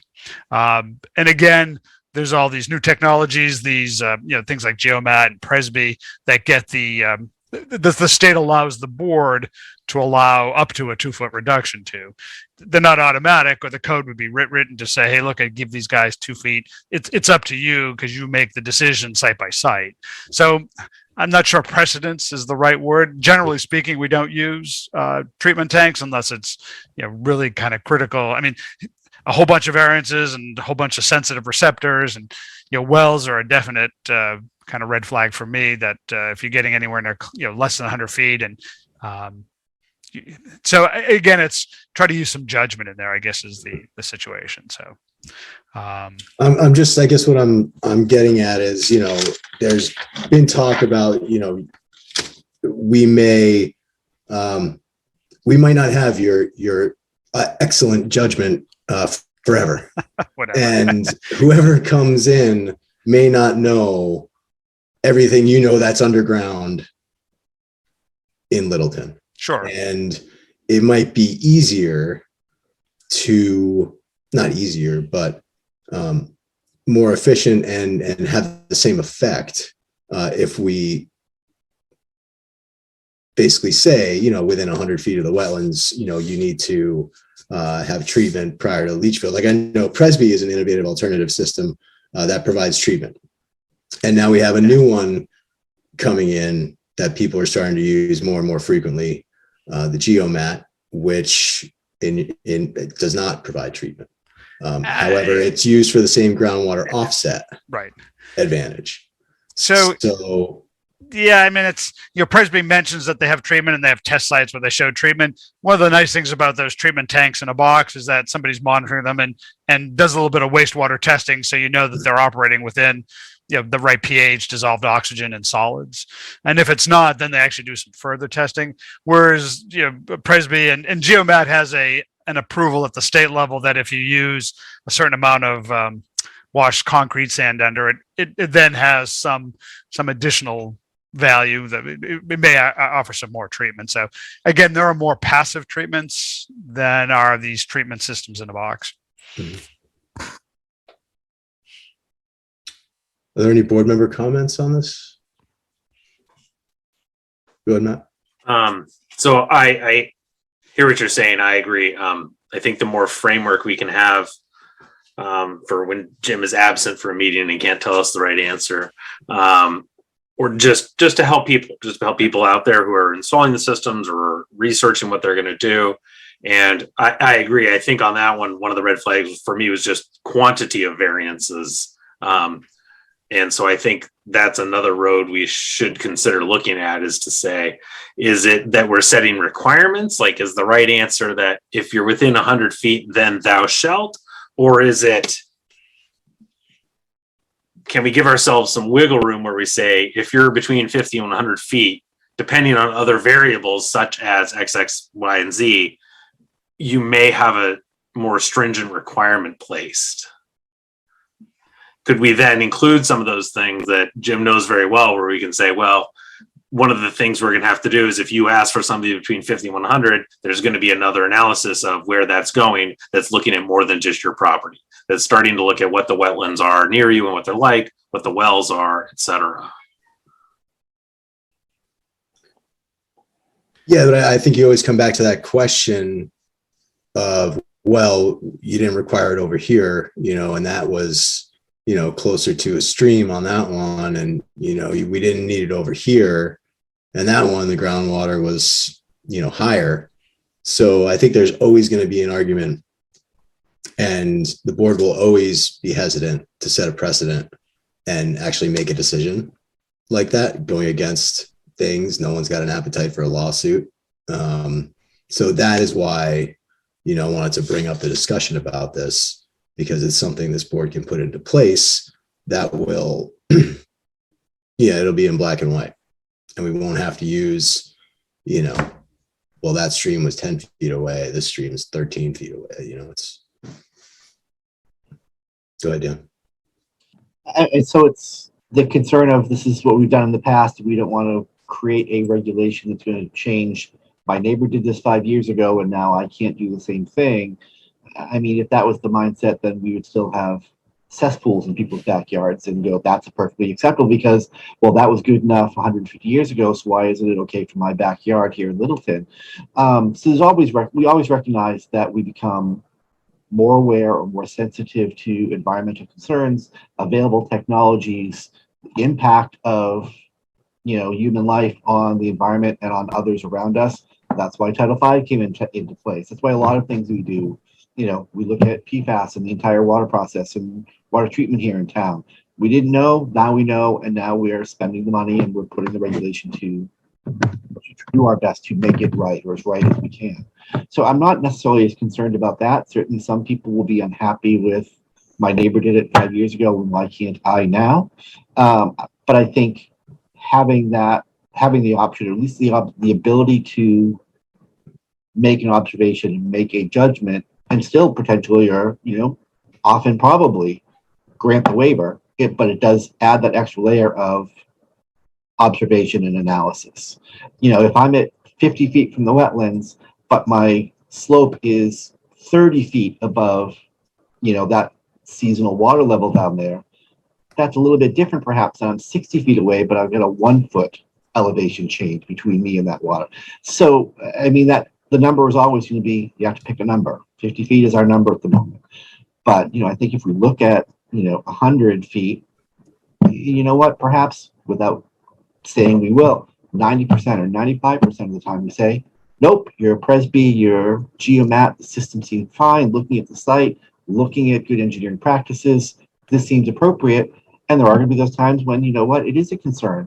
And that while folks may be unhappy that, well, why did my neighbor allow it and mine didn't? Well, as we saw today, how many test holes were dug because they hit ledge? And if you went one site over, odds are they didn't hit ledge, because that's simply how the ground was where they were. There are always to be those variables. It's a part of New England. It's how we are. But I don't think that's unreasonable to have an extra. Again, it's not a stop. It's just an extra assessment step. And I think the board in general has always been on the side of keeping people in their houses, keeping people with systems that are functional to the best of our ability, while doing our best to protect. And I can't think both this board or the board that I've been on in the past the number of times that we've ever said no has been minimal. And it really has been, you know what, we're concerned about this. Can you go back and see if you can re-engineer? And suddenly, miraculously, the engineers do their magic and are able to come back and go, you know what, okay, we did this change, we did that change, we shifted this a little bit, we took out a tree, we moved a shed, and we made it work. So I think that really is, I don't think it's unreasonable having us say that extra observation is, it's an extra step, but I don't think it's necessarily an extra meaningful barrier for the potential benefit to protect the wetlands. And folks can always apply for a variance. Yeah, Mr. Chairman, can I speak? Yes, please. This question is for Jim, because I know him a long time and I've been in the Board of Health for many years. Jim, this is for you. 150. Somebody in my comment said, oh, by the way, can you give me a variance for 45? The question would be no. Am I correct? So again, when you're looking at upgrades to houses, there's a bunch of things to consider. You know, obviously you start with the public health concern, but then when you're looking at kind of the difference between Maplehurst, where you're able to take the house down, raise it, and again, that really worked well to make that site work well because they were able to move the house one way, make enough room for put a reasonable system in. Sometimes you're fixing some of these structures that are staying in place and not being torn down. And so when you're looking at how high do we make them, bring the system up above the ground, and what implications is the grading going to have on the house? Right. To me, those are pretty serious. I don't want to rot somebody's house out because now we're making the fill or send water that way. Maybe that's not a public health concern, but person needs to live in that house that we're fixing the system for. So I would start by saying anything we do is better than usually what was in the ground. And then let's take a look at the rest of it. So again, Gino, what the board feels is reasonable, you can grant. There's very few, if you look at Title V, that they don't want you to grant, but generally speaking, the board has broad discretion on granting variances. That is true. Thank you so much, Jimmy. Go ahead, Mike. You're muted.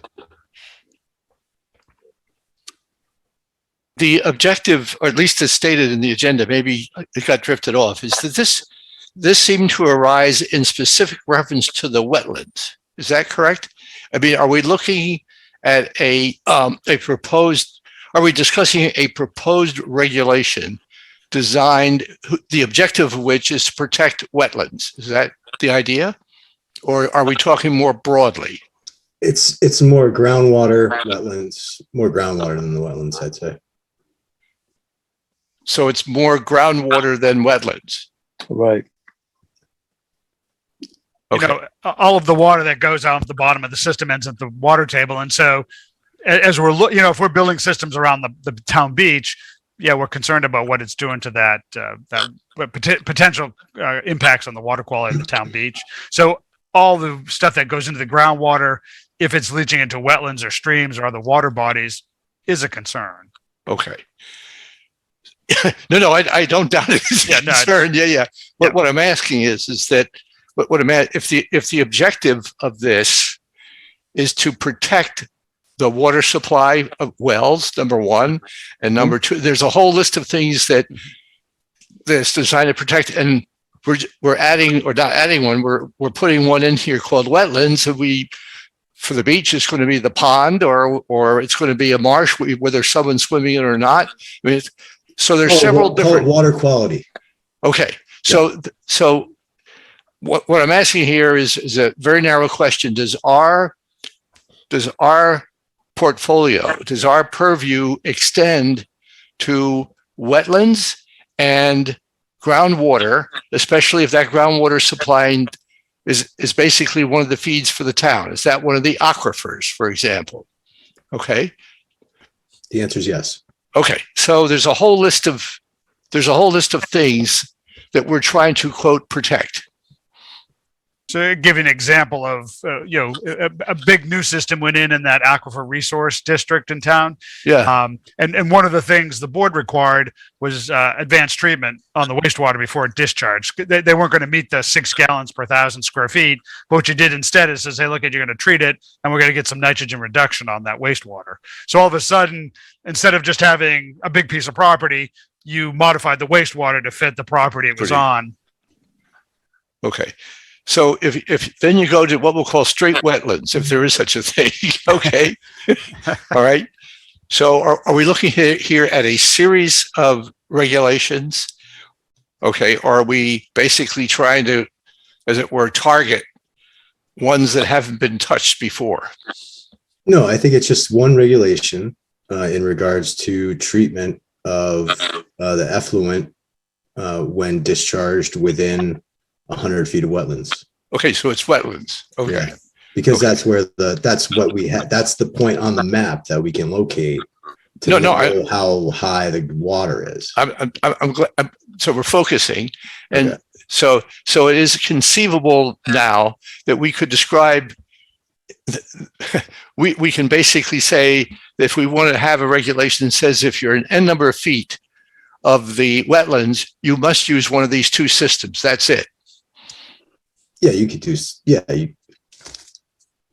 based on what's the question? What I'm asking is that if our stated objective is not so much public health as it would be in the sense of water supply, aquifers, et cetera, if it's in respect to wetlands, okay, a body of water that may or may not have anything to do with public health immediately, it's environmental health. Is that part of our purview? Well, the water all goes to the same place, Mike. No, I don't know I hear you, and I'm trying to get to understand the amount of effort or the amount of work that we're going to have to do, or this board's going to have to do, to understand very clearly what we're proposing here. Go ahead, Jim. So Title V has an offset to wetlands built right in the code. So they think that it's important to protect wetlands also. And they have in the local upgrade approval section, that's the section that allows you to consider what variances are reasonable on upgrades. It talks about the ability to reduce that offset. So it is part of your consideration when you're looking at these systems.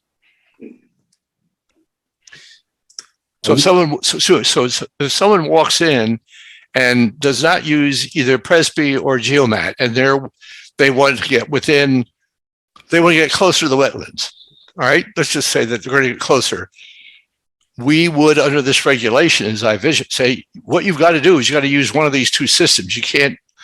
We're not going to give you the reduction without one of these two systems. Yeah, they just put in the tank, the jet or the fast treatment tank. They could use those also. Yeah. So the benefit of using like a Presby or a Geomat is it allows the board that flexibility of that 2-foot groundwater reduction. If you use pipe and stone, so if you use trench or leach bed, the greatest reduction you can grant is a foot reduction. So in a lot of these situations, that 2-foot reduction, you'll notice that most of your upgrades, they're looking for the 2-foot reduction. Yeah. So using those IA systems, particularly Presby on a sloping lot, Geomat on a flat lot, there's some design value that they get by getting both the 2-foot and using that particular type of system. Yeah. And the wetlands get the benefit also from this. There's some treatment that the manufacturers have mentioned, that goes along with those systems. Now, having said that, using one of the fast or the singulars, these are all the treated septic tanks, if you will. Most of them have some kind of blower or an agitator in there to add oxygen to the wastewater to treat it. They allow some additional reductions too. I don't know that they're as good as using a Geomat or a Presby in some of these remedial situations. Yeah. I noticed we had a hand up in the audience before. I don't know if it's still up or not, but now think it was would be the Chase. time. Any public comment? Yeah. It was Chase, but he put his hand down. Good. Yep. No, he's back. Oh, it's back up again. Chase, you can speak. Hey, all, can you hear me? Yes. Thanks. I wanted to simply comment on the process that I think you're contemplating and note the similarities between potentially what you're contemplating and the way that the Conservation Commission handles the 50-foot no disturb zone with a waiver process. And maybe you're more accustomed to this in terms of granting variances, but we've got a 50-foot no disturb zone, but have a waiver process to allow people to deviate from that if the project meets very specific expectations associated with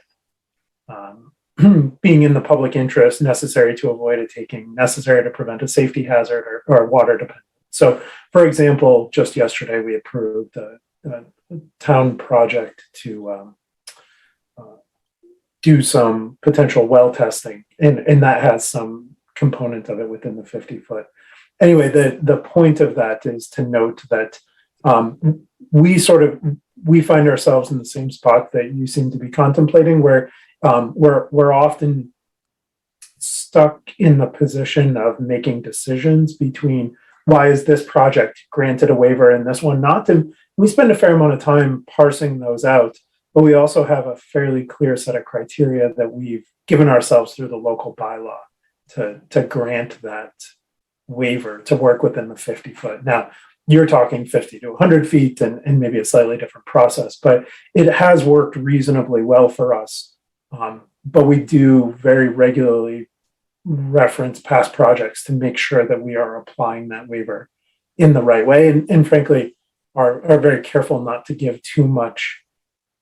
There are things that maybe we would want to approve that don't meet the waiver requirements. We have found ourselves in positions and sometimes where we've denied something because it doesn't fit within those narrow criteria, even though we really don't think it's probably that big of a deal.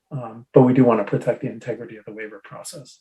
So I think there are some parallels there for where you're talking about, and maybe not others, but it has worked reasonably well for us, at least in the intervening, 3 or so years since we've had this waiver process going. Thank you.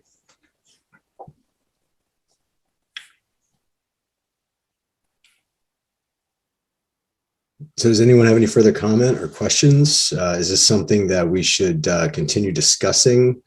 Does the board have an appetite to continue discussing this? I think we should continue discussing it as new technologies come out that improve the ways that we can take care of wastewater and our area. I think it is our responsibility to then intelligently incorporate them into our regulations. And this seems like a good place to start. If you're within 50 feet, you're going to be hard pressed to get an approval. If you're between 50 and 100, you're going to have to be applying some more advanced system to make sure that we think it's the responsible thing to do. Right.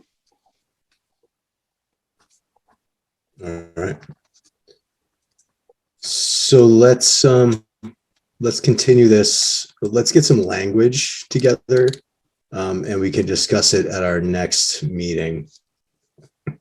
We can work on that, and we'll put that language on the agenda. Do you feel it's necessary to have a public hearing on this at our next meeting? Anyone?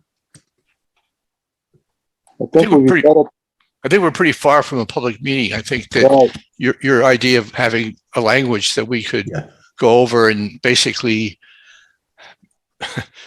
have discussions with stakeholders and those who are already trying to understand how best to protect wetlands. Mm-hmm.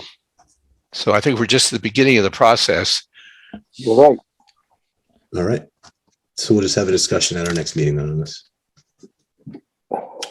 So we'll bounce now back to the discussion on the ID decision support tool. Excited about this. Matt, I'm going to let you sort of take the lead on this.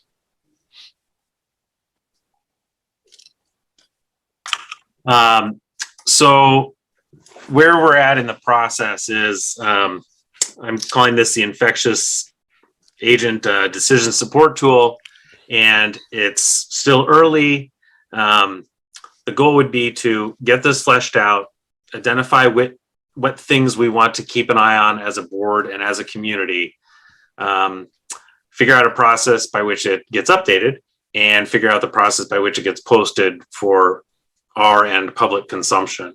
I want it to be stuff that we feel is important to us as a community. So I think it's sometimes hard if you look at Massachusetts numbers or United States numbers or world numbers, sometimes they don't always feel tangible to us. So part of the goal is to say, well, can we pick some things that are a little more pertinent to our day-to-day lives and maybe draw a closer line between, well, if this is going wrong, then I can do something personally that might help it out. So do you want me to share it so we can go over it? Oh, yeah, please. Yeah.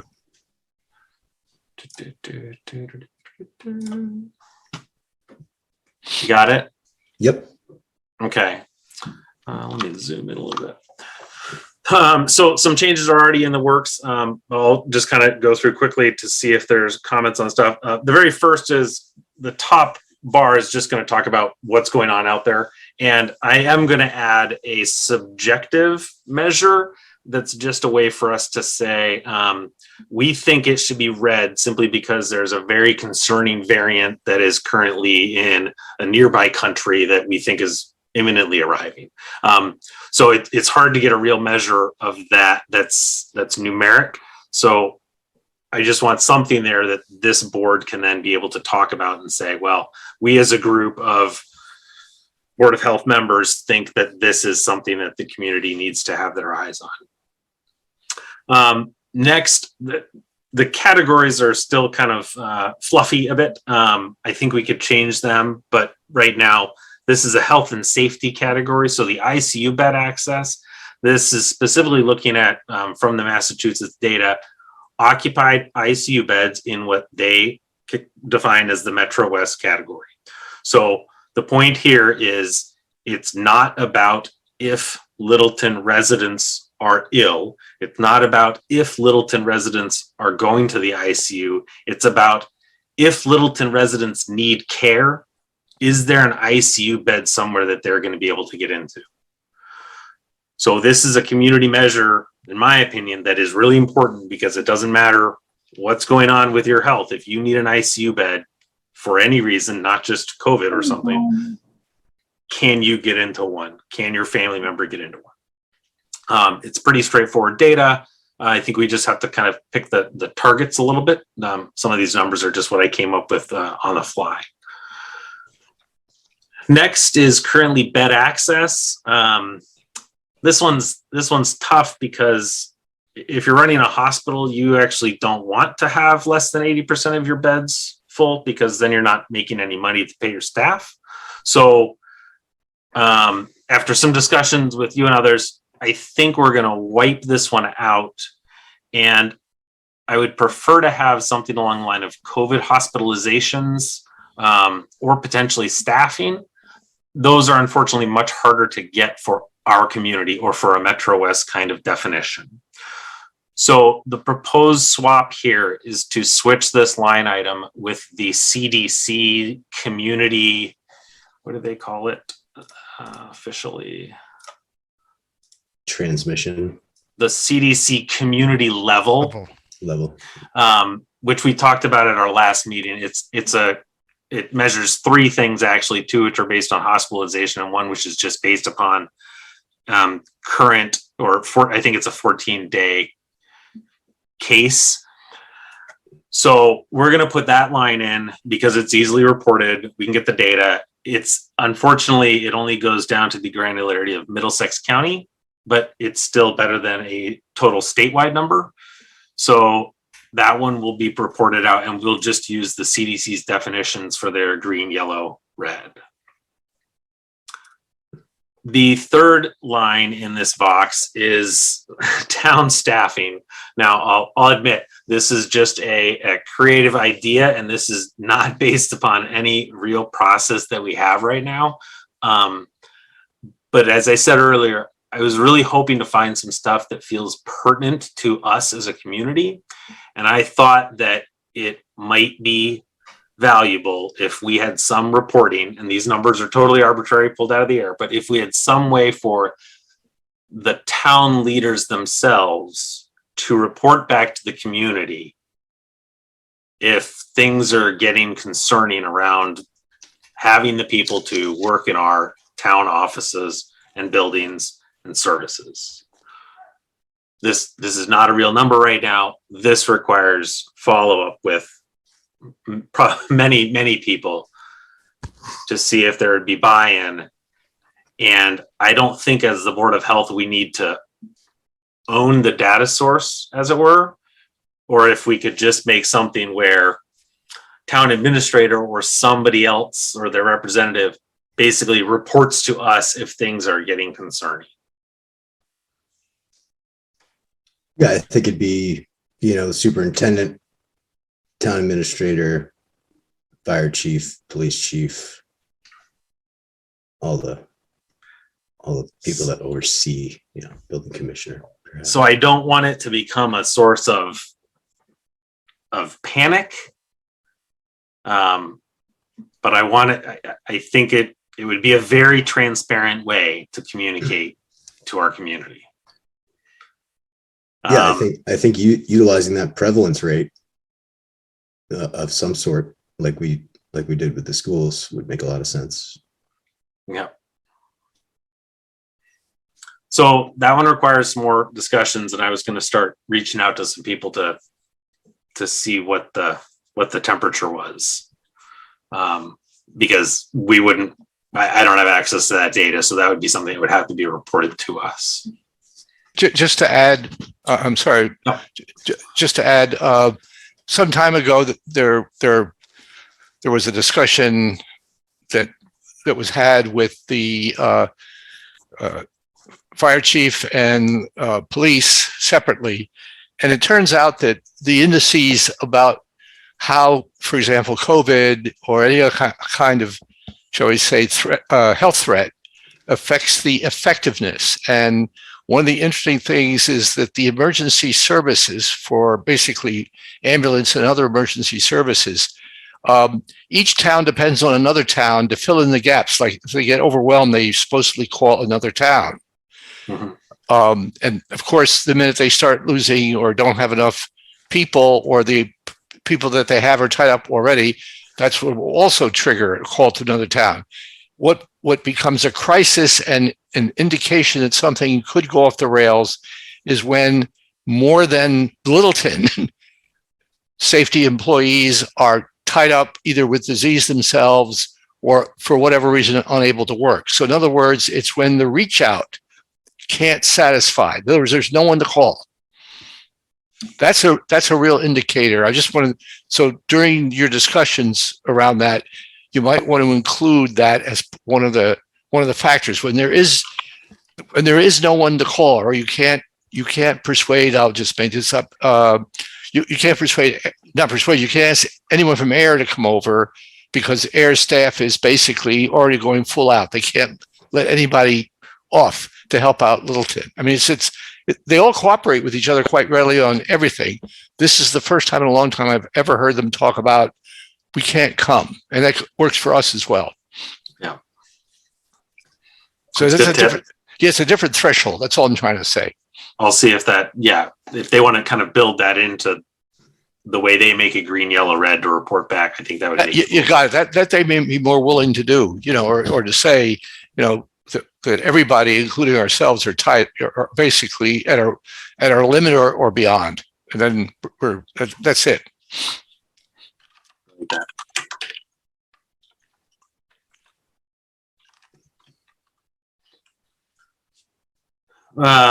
So next is our arbitrarily town category. The first would be up-to-date vaccinations. So it's not just, are you vaccinated? It's truly, are you up to date with whatever the current definition is for up to date? Right now, that would be, are all the adults boosted and everybody available to get that or there? The catch here is that this data is not published. The state gives us a percentage of our folks who have been boosted, but that does not tell us the denominator there is all, and doesn't say whether they've actually, it doesn't exclude people who are not eligible to be boosted. So unfortunately, that number hovers in the mid 50% range, and it's artificially low. It's just not true. It's not a number that we should be worried about. So I would much prefer that this be a number that's really measuring who's up to date or not. So Katrina has been giving us an estimate of this. That's where that 74% came from.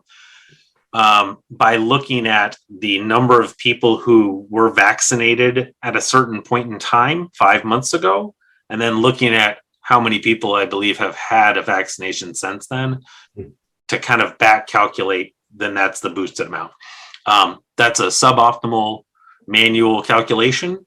So I've asked Jim to try to reach out to MIS to see if there's some way we could get a more real number into this slot.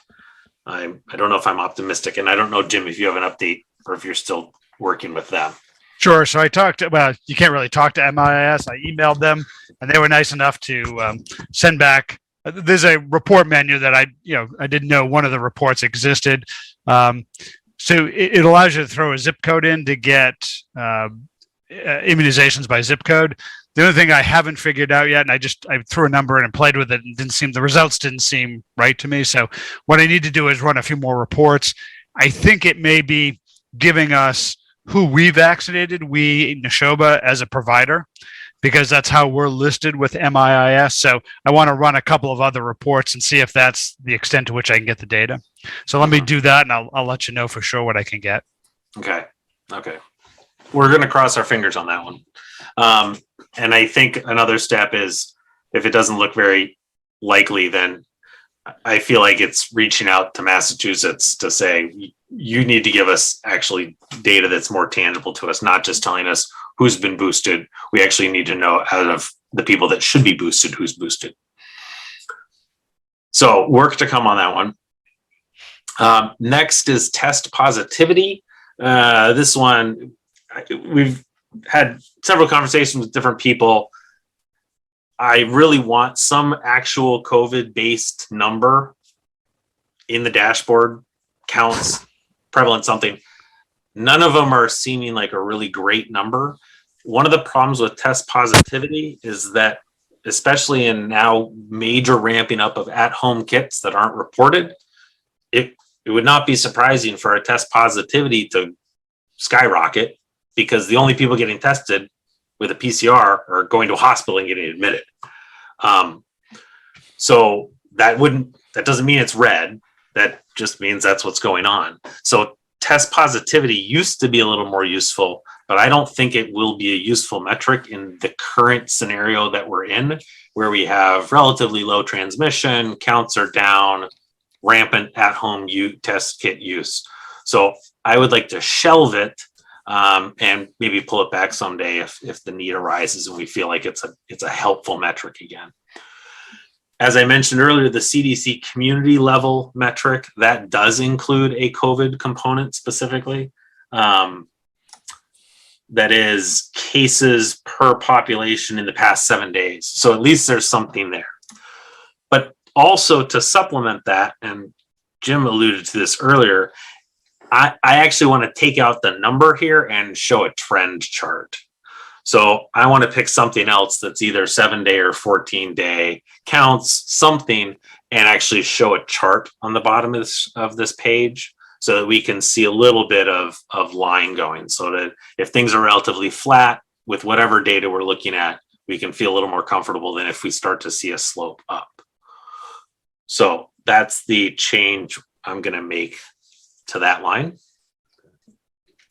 Next is public school prevalence. Also mentioned earlier, this is great data. This is really valuable. I really want to keep getting this number if we can. It is a defined population that represents a lot of our community members, and because of the quantity of testing that they're doing, they're just testing more per capita than anything else, and they're probably doing a better job of capturing the take-home kits. Although that question did come up earlier, so I want to hear back from them to say, I think they've gone to now these are optional only tests. So our pool has changed from when they were like requiring pool testing as a part of mass flexibility and such. So I'm a little disconnected from the schools and how they're actually doing this test now, but I hope it's still relevant. And if somebody else knows more specifics about it, please chime in. I'm a little concerned if the pool's gotten smaller, and then are they reporting all the at-home results, or will the numbers start to bounce around? Or they'll stop doing any testing and this number turns into a 0.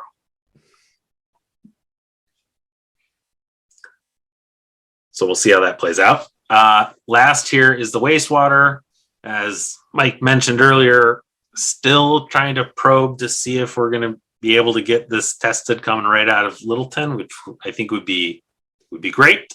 But I also think that looking at the Boston data is going to be equally valuable. It's our most leading indicator, provided it is a virus is still shedding components that are testable by these folks, then it's still going to be showing us these blips. The numbers are absent right now because we need to get some targets. As we mentioned earlier, it's kind of waffling right now. It's not going down anymore, but it's, below a magical 160 number. I want to look and is see. It the rate of increase that we're concerned about, or pardon? Is it the rate of increase in that level? Yeah. So scientifically, and I haven't done this yet, we should line up that chart with what we've seen as a community to see how much of the delay there is. Is it a slope? What's the right flag?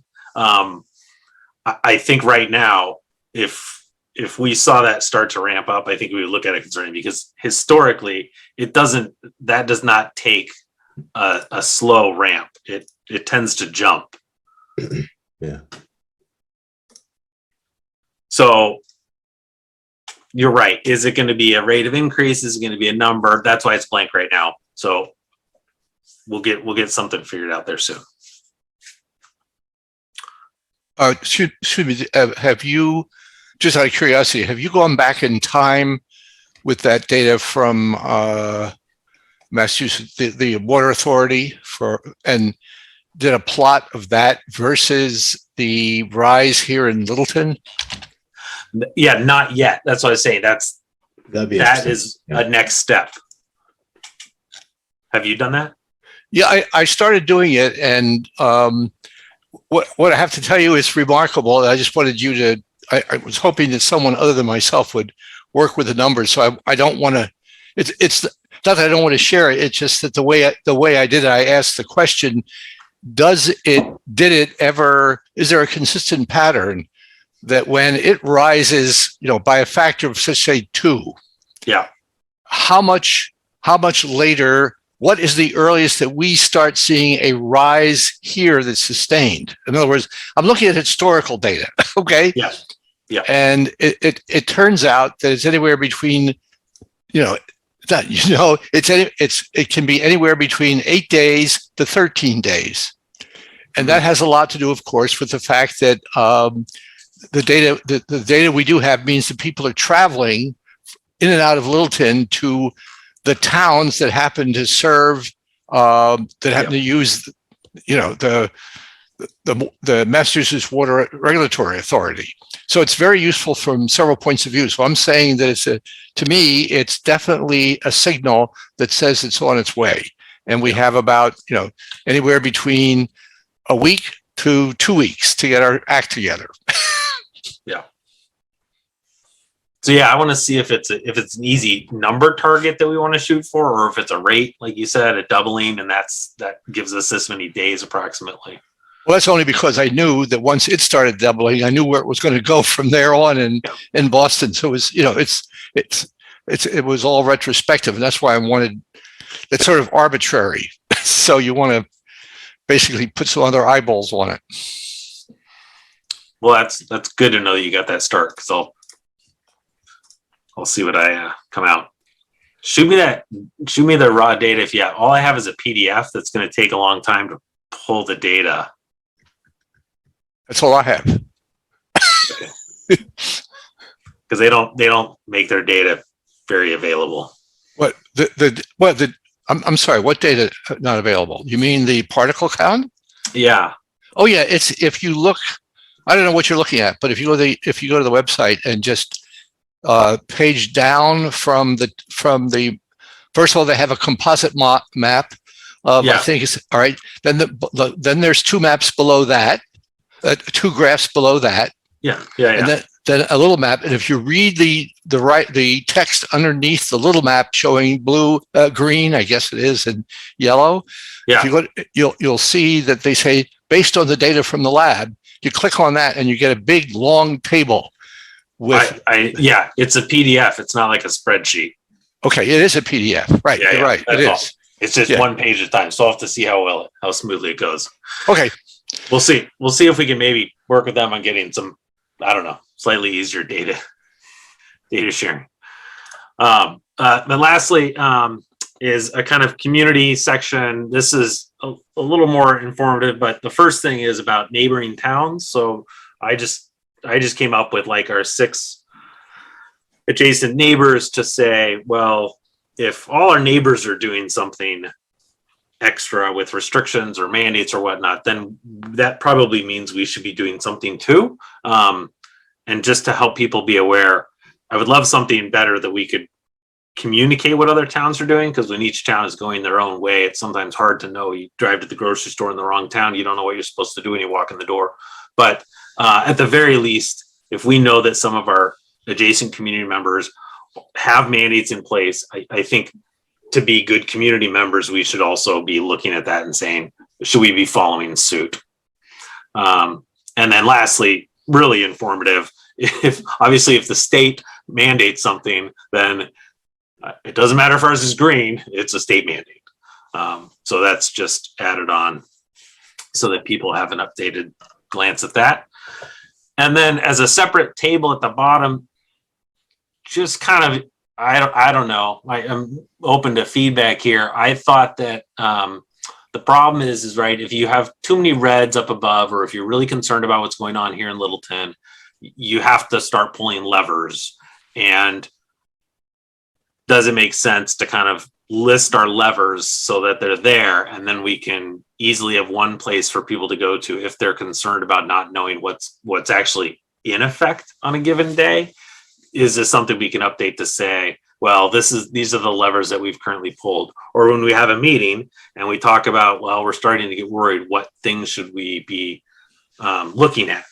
Now, one thing that's missing here, and Mike mentioned it to me as well as Katrina, is we should also probably, and I haven't scripted it, probably have a bit of a roadmap so that when the tool starts giving us warning signs, we as a board should first be coming out with recommendations, right? We don't, ideally the tool doesn't make us jump to a mandate, or I think the tool's broken. So the tool should be guiding us to come out, analyze it publicly, and make recommendations. And then as things potentially get better, we can back off, or get worse, then we're again having a conversation publicly and going down the road of requirements.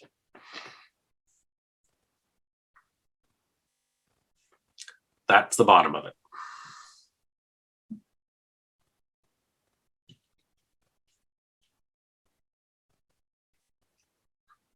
Yeah, I think this is great. A lot of work. Matt, there is, it took me a while to recognize, I don't know if you've had a chance to discuss this with Katrina or anyone else, but it seems to me that the MWRA data, in a funny way, is connected with your previous comment about what's going on in other towns. What are they doing? And one of the characteristics of Littleton, I noticed during the pandemic, and maybe Jim can set me straight. I have this, when I went back and looked at the data and just eyeballed it, I noticed that generally we sort of led the district. The district is Jim's district. I think Jim can chime in if that. My impression is that we were generally running hotter anywhere in rate of case acquisition. I'll use that term. At least a week, if not something along those lines, before it began popping, before other towns, as it were, before we joined the same slope of other towns. So we start out with a burst. And it seemed rather consistent at the beginning of each surge. Mhm. And so I'm not sure. And the fact is that when I looked at it, it seemed to me that it started out with the original. It was also the case with Delta, and for sure the same thing with Omicron. So there is something about our, shall we say, our epidemiology that suggests that Littleton takes off sooner. Mhm. And I have no idea why that's the case. So I'm not sure what looking at other towns at the beginning of something works. Because, for example, we were ahead in terms of time with both Westford and Acton in enacting a mandate. They basically, first there was Westford came on, and then subsequently, after the fact, way after the fact, Acton came on with the masking. I'm not saying the masking mandate was the be-all, end-all, but it's an example of how that we ought to take seriously our history. The fact that for whatever reason, we have an early burst. And if we could do something early on that says whether or not it's a strong recommendation for high schools and the seniors, I'm making this up, of course, could start masking up, a strong recommendation for masking when we see data accumulating at the MWR, that we see that we start recommending masking for certain segments of the population very strongly, we may be able to, as it were, take advantage and not necessarily burst out in the head of everybody else. I agree. I think the neighboring towns historically would prove to be a rather lagging indicator.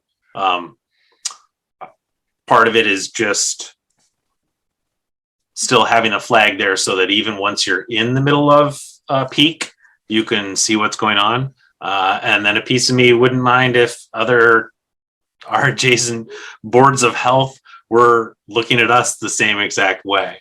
So if you're Acton and you see that Littleton has put something in place, then maybe that helps you make a decision too. But I also agree that, as I said, I'll kind of get it documented up as the recommendation process. But yeah, it's when things start to look yellow, that's when we should have the recommendation conversation so that we can try to stay ahead of the curve.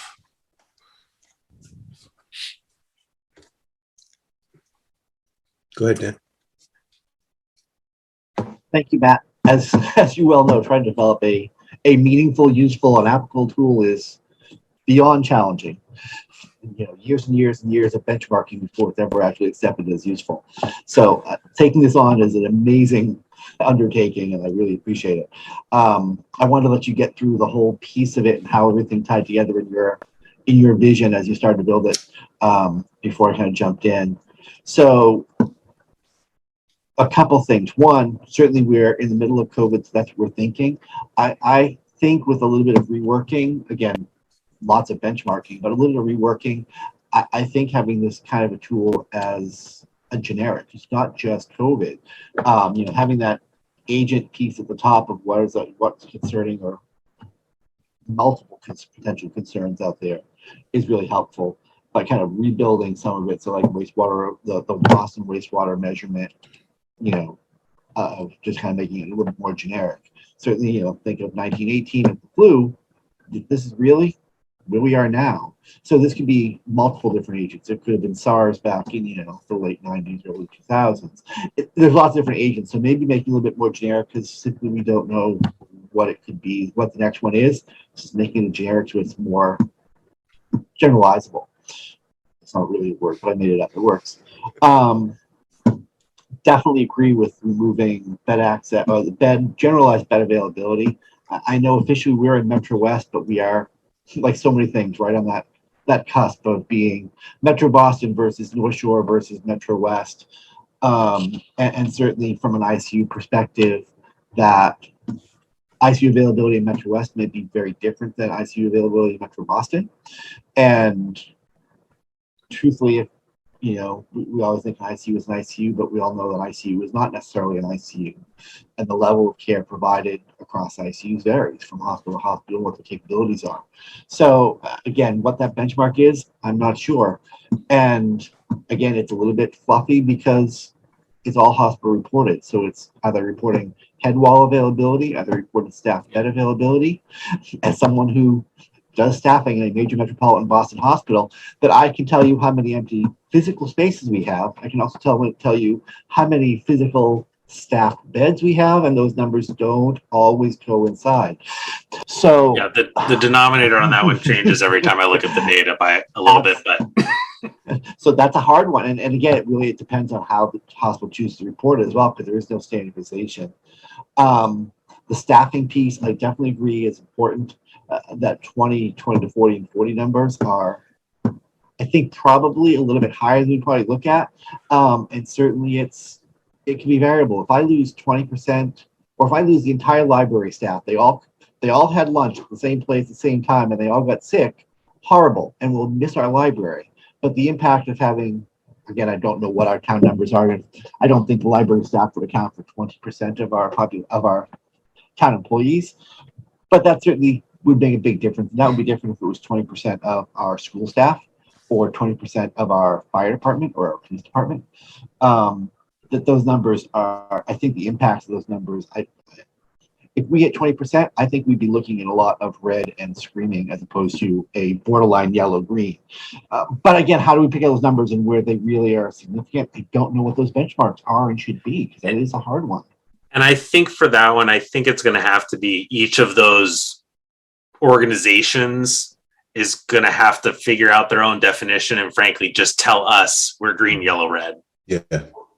And if everybody's green, we're green. And if some of them turn yellow, our line turns yellow. I think that's where it'll go. But yeah, what those benchmarks are, because 20% of the fire department, that's taking out, the fire department works in 4 groups. They have 4 shifts basically. So you've taken out one whole shift. You've taken out 48 hours a week of firefighter coverage, which they had done often through COVID of having people out that much. So, but it's certainly left a mark. So for those folks who were trying to hold it all together after the fact. That up-to-date number, again, we've used 80% as our vaccination up-to-date number. Certainly from a public health perspective, we always look at 90% as a truly meaningful vaccination rate to keep a disease, an infectious disease at bay. Is that, when we look at, polio or measles or any of those numbers, we generally look for greater than 90 to have a real meaningful impact. Not that 80 doesn't, but I think 80 was picked as a more achievable, reasonable goal as opposed to a true medical public health. This is a truly documented, meaningful number. But I think that's fine. Certainly less than 60 is, again, a little bit more scary than just hitting red. But I think positivity, it's not a great measure for delivery or for cases. It really is a measure of how effective is our testing process, not necessarily how many cases we have for test positivity. If our numbers are low, if I test every single person in town, okay, we have 17 cases, I believe, is our current number or our last week's number. So our positivity percent is tiny, but that's because I tested everybody in town, so I got a zillion negatives. If I'm only testing the school population, or if I'm only testing town employees, then my N is so small that if I have a couple cases, now my positivity is through the roof, but I still have the exact same number of cases in town. So again, trying to look at a case count, again, a percent of the population is hard. We certainly talk about, greater than 2% in a controlled population as being considered an outbreak generally by CDC standards. 2% of Littleton, we're looking at 200 cases. That's a big number, and certainly, hopefully, we're identifying an action before we hit that number. But I'm just not sure how well positivity works as it is an easy to obtain number, but I'm not sure, again, how effective it is at telling us much about where we are, other than we're testing enough or we're not testing enough. And again, we'll take home cases. I don't think this number really, the usefulness of that number is probably less effective even than it was before. Definitely the school cases is a great, because there are canaries in the coal mine. They're all in one place. They're the best surveilled population we have in town. That's going to be our best documented numbers. So I definitely agree with that. I think using the Boston numbers for any of our infectious diseases, because they're actually really, NWRA is really, really good at looking at all of those pieces, not just COVID, but they've looked in the past for flu, and they always are monitoring their wastewater. So I think that measurement is, not representative necessarily of Littleton, but it's telling us about Eastern Mass, and with so many of our population, we are all interconnected here. We're still a Boston suburb, no matter how much we want to think we're out here in the country. That I agree. I think that's a great measure. I don't know how best to document that well. I kind of like the idea of, that gentle upward spike, sharp upward spike, or some kind of, level, and what that criteria is to make it sharp versus, shallow. I don't know. But I think that probably is going to be more helpful than simply raw numbers, because, again, depending on what the agent is, they can be very, very different, but still be just as significant. I agree with Mike about the neighboring town number. I think we were more proactive, I think, in our actions, and I think the towns around us followed on pretty quickly. I think our numbers spiked a little bit more quickly than some of our other neighbors, but I think we also recognized that I think we tried to be proactive. And I don't think that's necessarily a bad thing. Certainly within a month after us taking some actions, most of our neighbors did as well. So helpful and interesting, but I'm not sure necessarily how much it is as a decision-making tool. Certainly if everybody else is and we're not, I would like to think we missed something and we should have been paying closer attention, but I don't think that would be. That'll probably not happen, yeah. So, the last thing is just certainly from the public messaging piece. I'm a big transparency person, putting the data out there, putting what our current status is for recommendations or requirements are great. Certainly, my only concern is with this kind of a tool is, I'm concerned that we'll have a number of members of the community looking at it going, well, okay, 3 yellows, what you do in this, but we had 4 reds last time and you didn't, or we have 5 greens.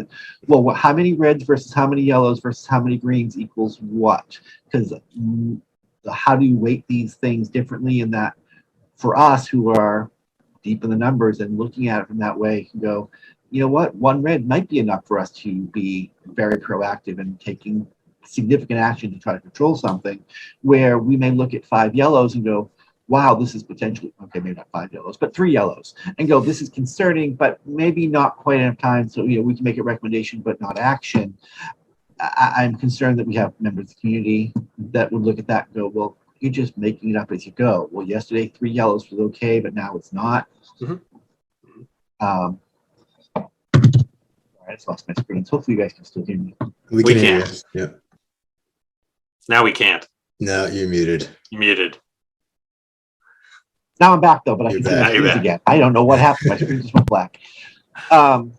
So that would be my only concern, and I'm not quite sure how to message that effectively, because everybody always wants to play the numbers game. Less than 8 intubate. We have a tool in healthcare that is a great tool. We use it all the time for almost every single patient we ever see. And someone came up with this thing: if their score is less than this, we take this action, which is easy, it's quick, but it's not always the right thing to do. It's a starting point. Yeah. Now I need to make that conscious decision of I'm at this score, do I or don't I, rather than I must. And I'm just not quite sure from a messaging perspective how we best put this out there so that it's not well, why didn't you because you had this, or why did you because you had that. And if that's going to make it even more contentious, confusing, I'm just not sure. But I love the idea of the tool. I'm just trying to figure out how we best benchmark it and make it useful for everybody and for us as well. There's some level of messaging for us as well, going, here's where we are, here's what we're seeing, here's what we're thinking. And that's why it's not a scorecard. It's not, there's no number, because you're right. Each of these lines has a different weight, and each of them, they're not independent. And that's why I came up with the buzzword business term. It's a decision support tool. And I think that's what we as a board have to say, is that this is a way to, number one, try to make some metrics transparent to the community to say, these are the things we think are really important to look at. It could change over time. It will change over time, but just to try to keep people looking through the same lens as us as much as possible, so that at the very least, when there's a meeting and we all look at it, we're all looking at the same thing. We all looked at it yesterday. But you're right. Even within our own group, we will be setting ourselves up for debate as to, Kevin wants to do something at 3 yellows and, I want to do something at 8 yellows, right? But hopefully it's that starting point of conversation so that we can make it a little smoother and clearer. But yeah, I totally agree with you. That will happen. It will absolutely happen. And I think if we maybe try to capture our rationale when we post it on the web, sometimes that could be a little helpful. Like, this is why we're really concerned. I said I want to add a subjective measure at the top, right? That's very not scientific, Just but preface. how else can we include that? Mm-hmm. It's a good idea. So should we keep this discussion on the books for our next meeting too? We'll continue it until our next meeting, and we'll try and get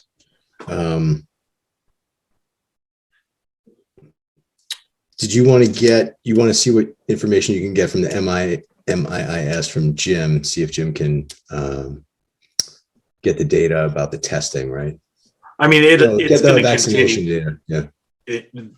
It won't be done in 2 weeks. I think in 2 weeks, it might be close enough that we say to ourselves, let's start publishing half of it, the rows that are ready, as it were, just so that we can get that process going. Janet pinged me with the IT person, so I'm going to start exploring the web posting half of it.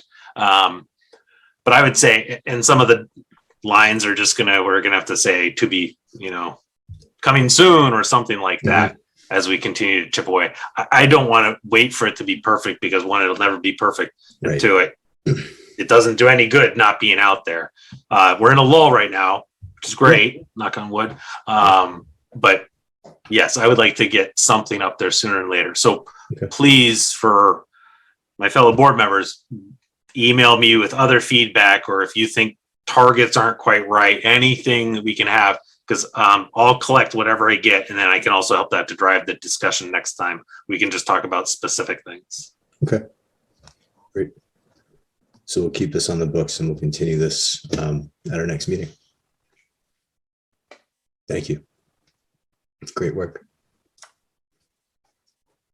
So we have our next agenda item is the discussion on the memorandum of agreement. It's actually a memorandum of understanding for the public health coordinator. I had a conversation with Alexandra Rubin, who is town council, and she has been on some of our Zoom meetings. She has a lot of experience with the DPH.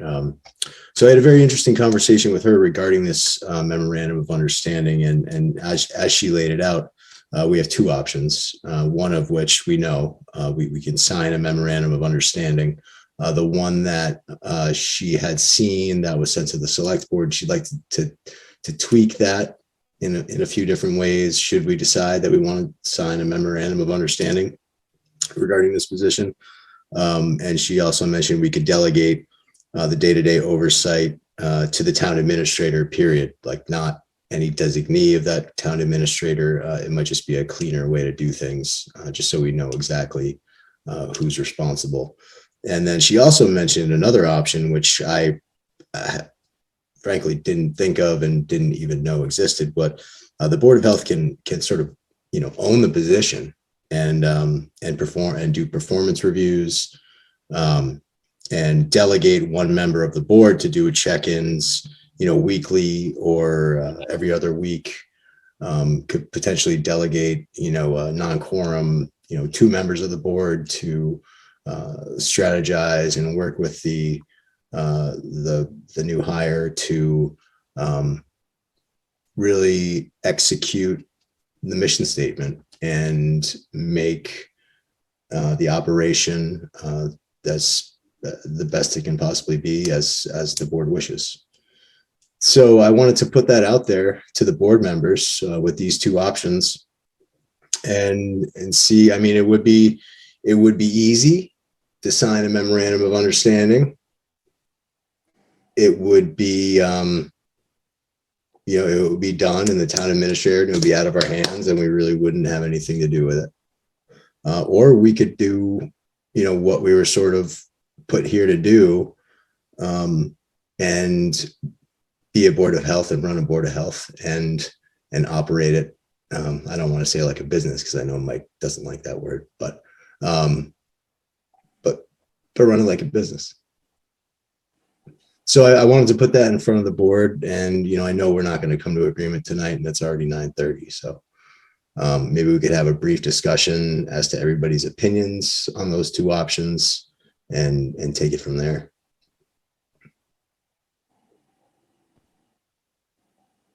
I think that's a very intriguing idea. Like you said, it's easy to hand it off. But this is a not insignificant transition we're planning to undertake.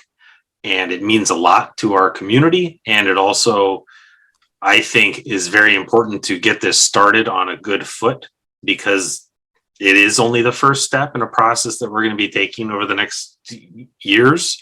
And for all those reasons, I feel like maybe that's the exact reason that we should have a bigger role as a board in overseeing this position.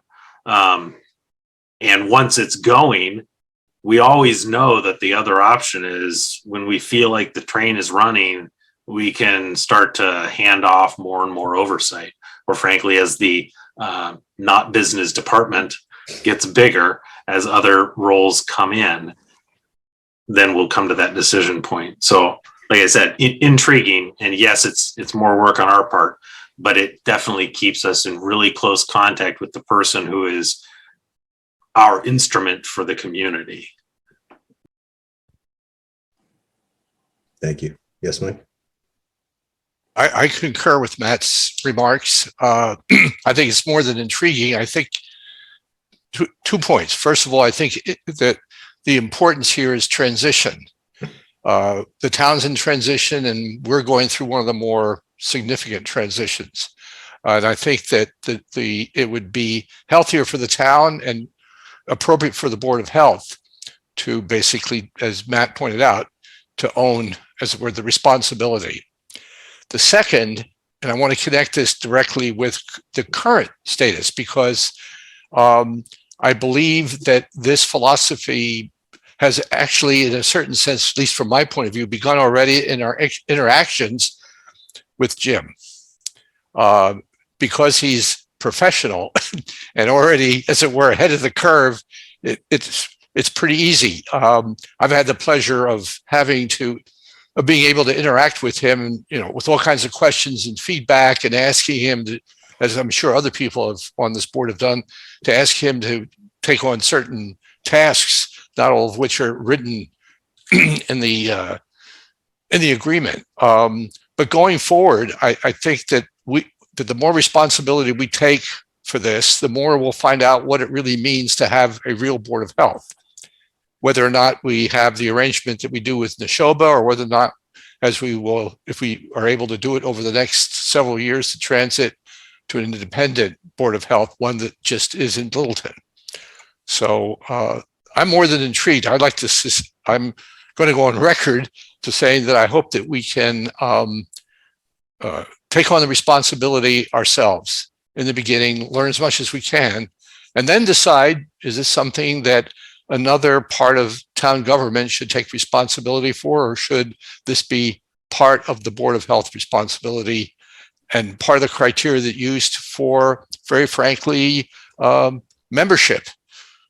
So the public knows that one of the criteria for electing a member of the Board of Health will be the ability to a history of we'll say, professional management of senior people. And I'm, hate to use Jim again, but there you go.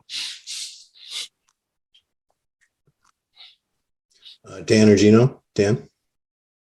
I I hate saying this, I actually disagree with both of them in some level, that an elected board in most places and most times don't have direct day-to-day operational oversight of the civil employees who are enacting their regulations or their activities. You know, most elected boards are there for administrative, set vision, set regulation, conduct hearings. In our case, you know, like as well as like conservation stuff, where we have both regulatory as well as hearing authority. But I think having the elected board provide day-to-day operational and administrative oversight of an employee is placing that employee in a challenging position. One, they've got 5 bosses. How on earth do you manage that? And how do we effectively manage that? As far as nuts and bolts of, okay, you know what, the town car that they're assigned isn't working. That if we are in fact their employer, they're employees of the town, but we are their supervisor, manager, administrative officer, then theoretically all those kind of pieces are going to, with that model, would come to us.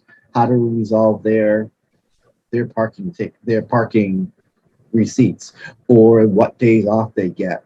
Some of those pieces I think would be challenging and unfair both for the employee and for the board to be able to manage that effectively. If the board, and I want to make sure we're using our language correctly, that Mike talked, we have a real board of health. We do have a real board of health. I think he means a health department within Littleton rather than, and those are two different things. And we just want to make sure that the Board of Health sets policy, a health department, or, you know, it's called the SHOBA Associated Boards of Health, but it's a health department working on behalf of the boards who have signed on to enforce, enact, operationalize the policy set forth by the elected members or the appointed members.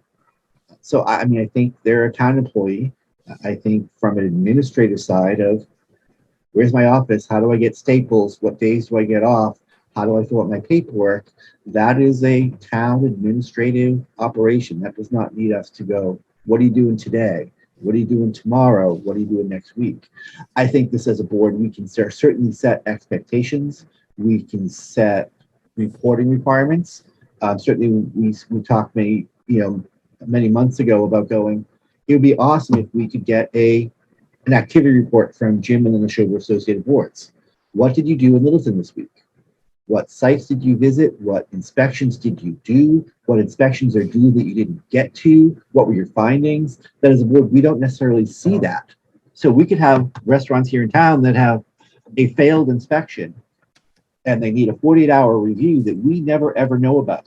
So for me, that kind of piece is certainly an expectation that we can set forth for whether it's Jim and his team or whether it's for in-house folks going, no, we expect weekly or, at every meeting, the activity report of what is the department doing the past period of time, what actions have been taken, what you need to do, and we can advocate on the behalf of the department. You know what? We need this resource. Our people need this resource. Our town needs this resource for our regulations to be able to be enforced effectively. That we should be setting the agenda, but we should let our department function. Now, that level of reporting may change over time as we have someone who becomes more seasoned, more settled, and is able to, because the same way we expect Jim to act independently, we trust his judgment. And he tells us, here, I looked at this, I know this site, I've seen this thing 5 times in this neighborhood, this probably is reasonable. That we trust his judgment because he's professional. I think we need to give a new person that same level of opportunity to come in and grow, administratively be supported by as another employee, the same way the fire chief, the police chief, the superintendent, all these other folks. The school committee is not deciding day to day at what time lunch should be, or how they're going to stop their photocopiers. That's not their scope. They're setting policy, precedent, and direction. I kind of see us set in that same way, being active participants as we get this department up and running. But as far as day-to-day operation, I think that might be a little bit of an overstep. I'm not sure if that's something we should be we should be doing, and I'm not sure we could do it effectively because we'd have to act as a board, which means every direction would theoretically have to come from the board as a whole. And I'm not sure we could do that in a timely enough manner for a employee to be successful. Thank you. Gino? Before we make any decision, for one thing is we have to realize that we have to meet the individual. It could be more than one individual. And also we got to know how long he's going to be working, how many hours he's going to be working. It's going to be all week for us, and how much the salary he's going to expect, because the town can only afford so much. And also we can't go over the budget. And I think what do you call it? My friend there, I agree with him. We gotta wait. We can talk there next week. That's it. All right. Let's- Thanks, Let's Gino. not make a decision so quickly. Yeah, we're not making a decision. We're having a conversation. All right. There was, I believe the Personnel Advisory Committee is working with HR to grade the position now. I haven't heard an update on that, but I'll check in with them tomorrow and see where they are. And, I think this conversation should be continued. I think that there's a lot of good points were made. There may be a hybrid model out there somewhere where we can land that is, the best of both worlds. But I think we need to continue this discussion, and we will continue. And I'll forward the email from Michelle at HR as soon as she gets back to me about where the position stands in the grading process, because I do believe the grading of this position, where it lands, is going to be quite significant in how the supervision of this position happens.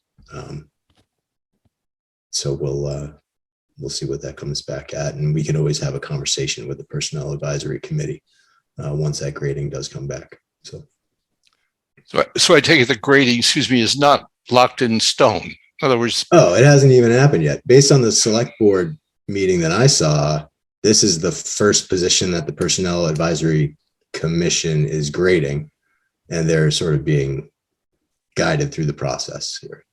Guinea pig. So with that said, we'll continue to have this discussion at our next meeting, and keep an eye out for an email that I'll forward from HR once she gives me an update. And with that said, tonight's Janet's last meeting with us.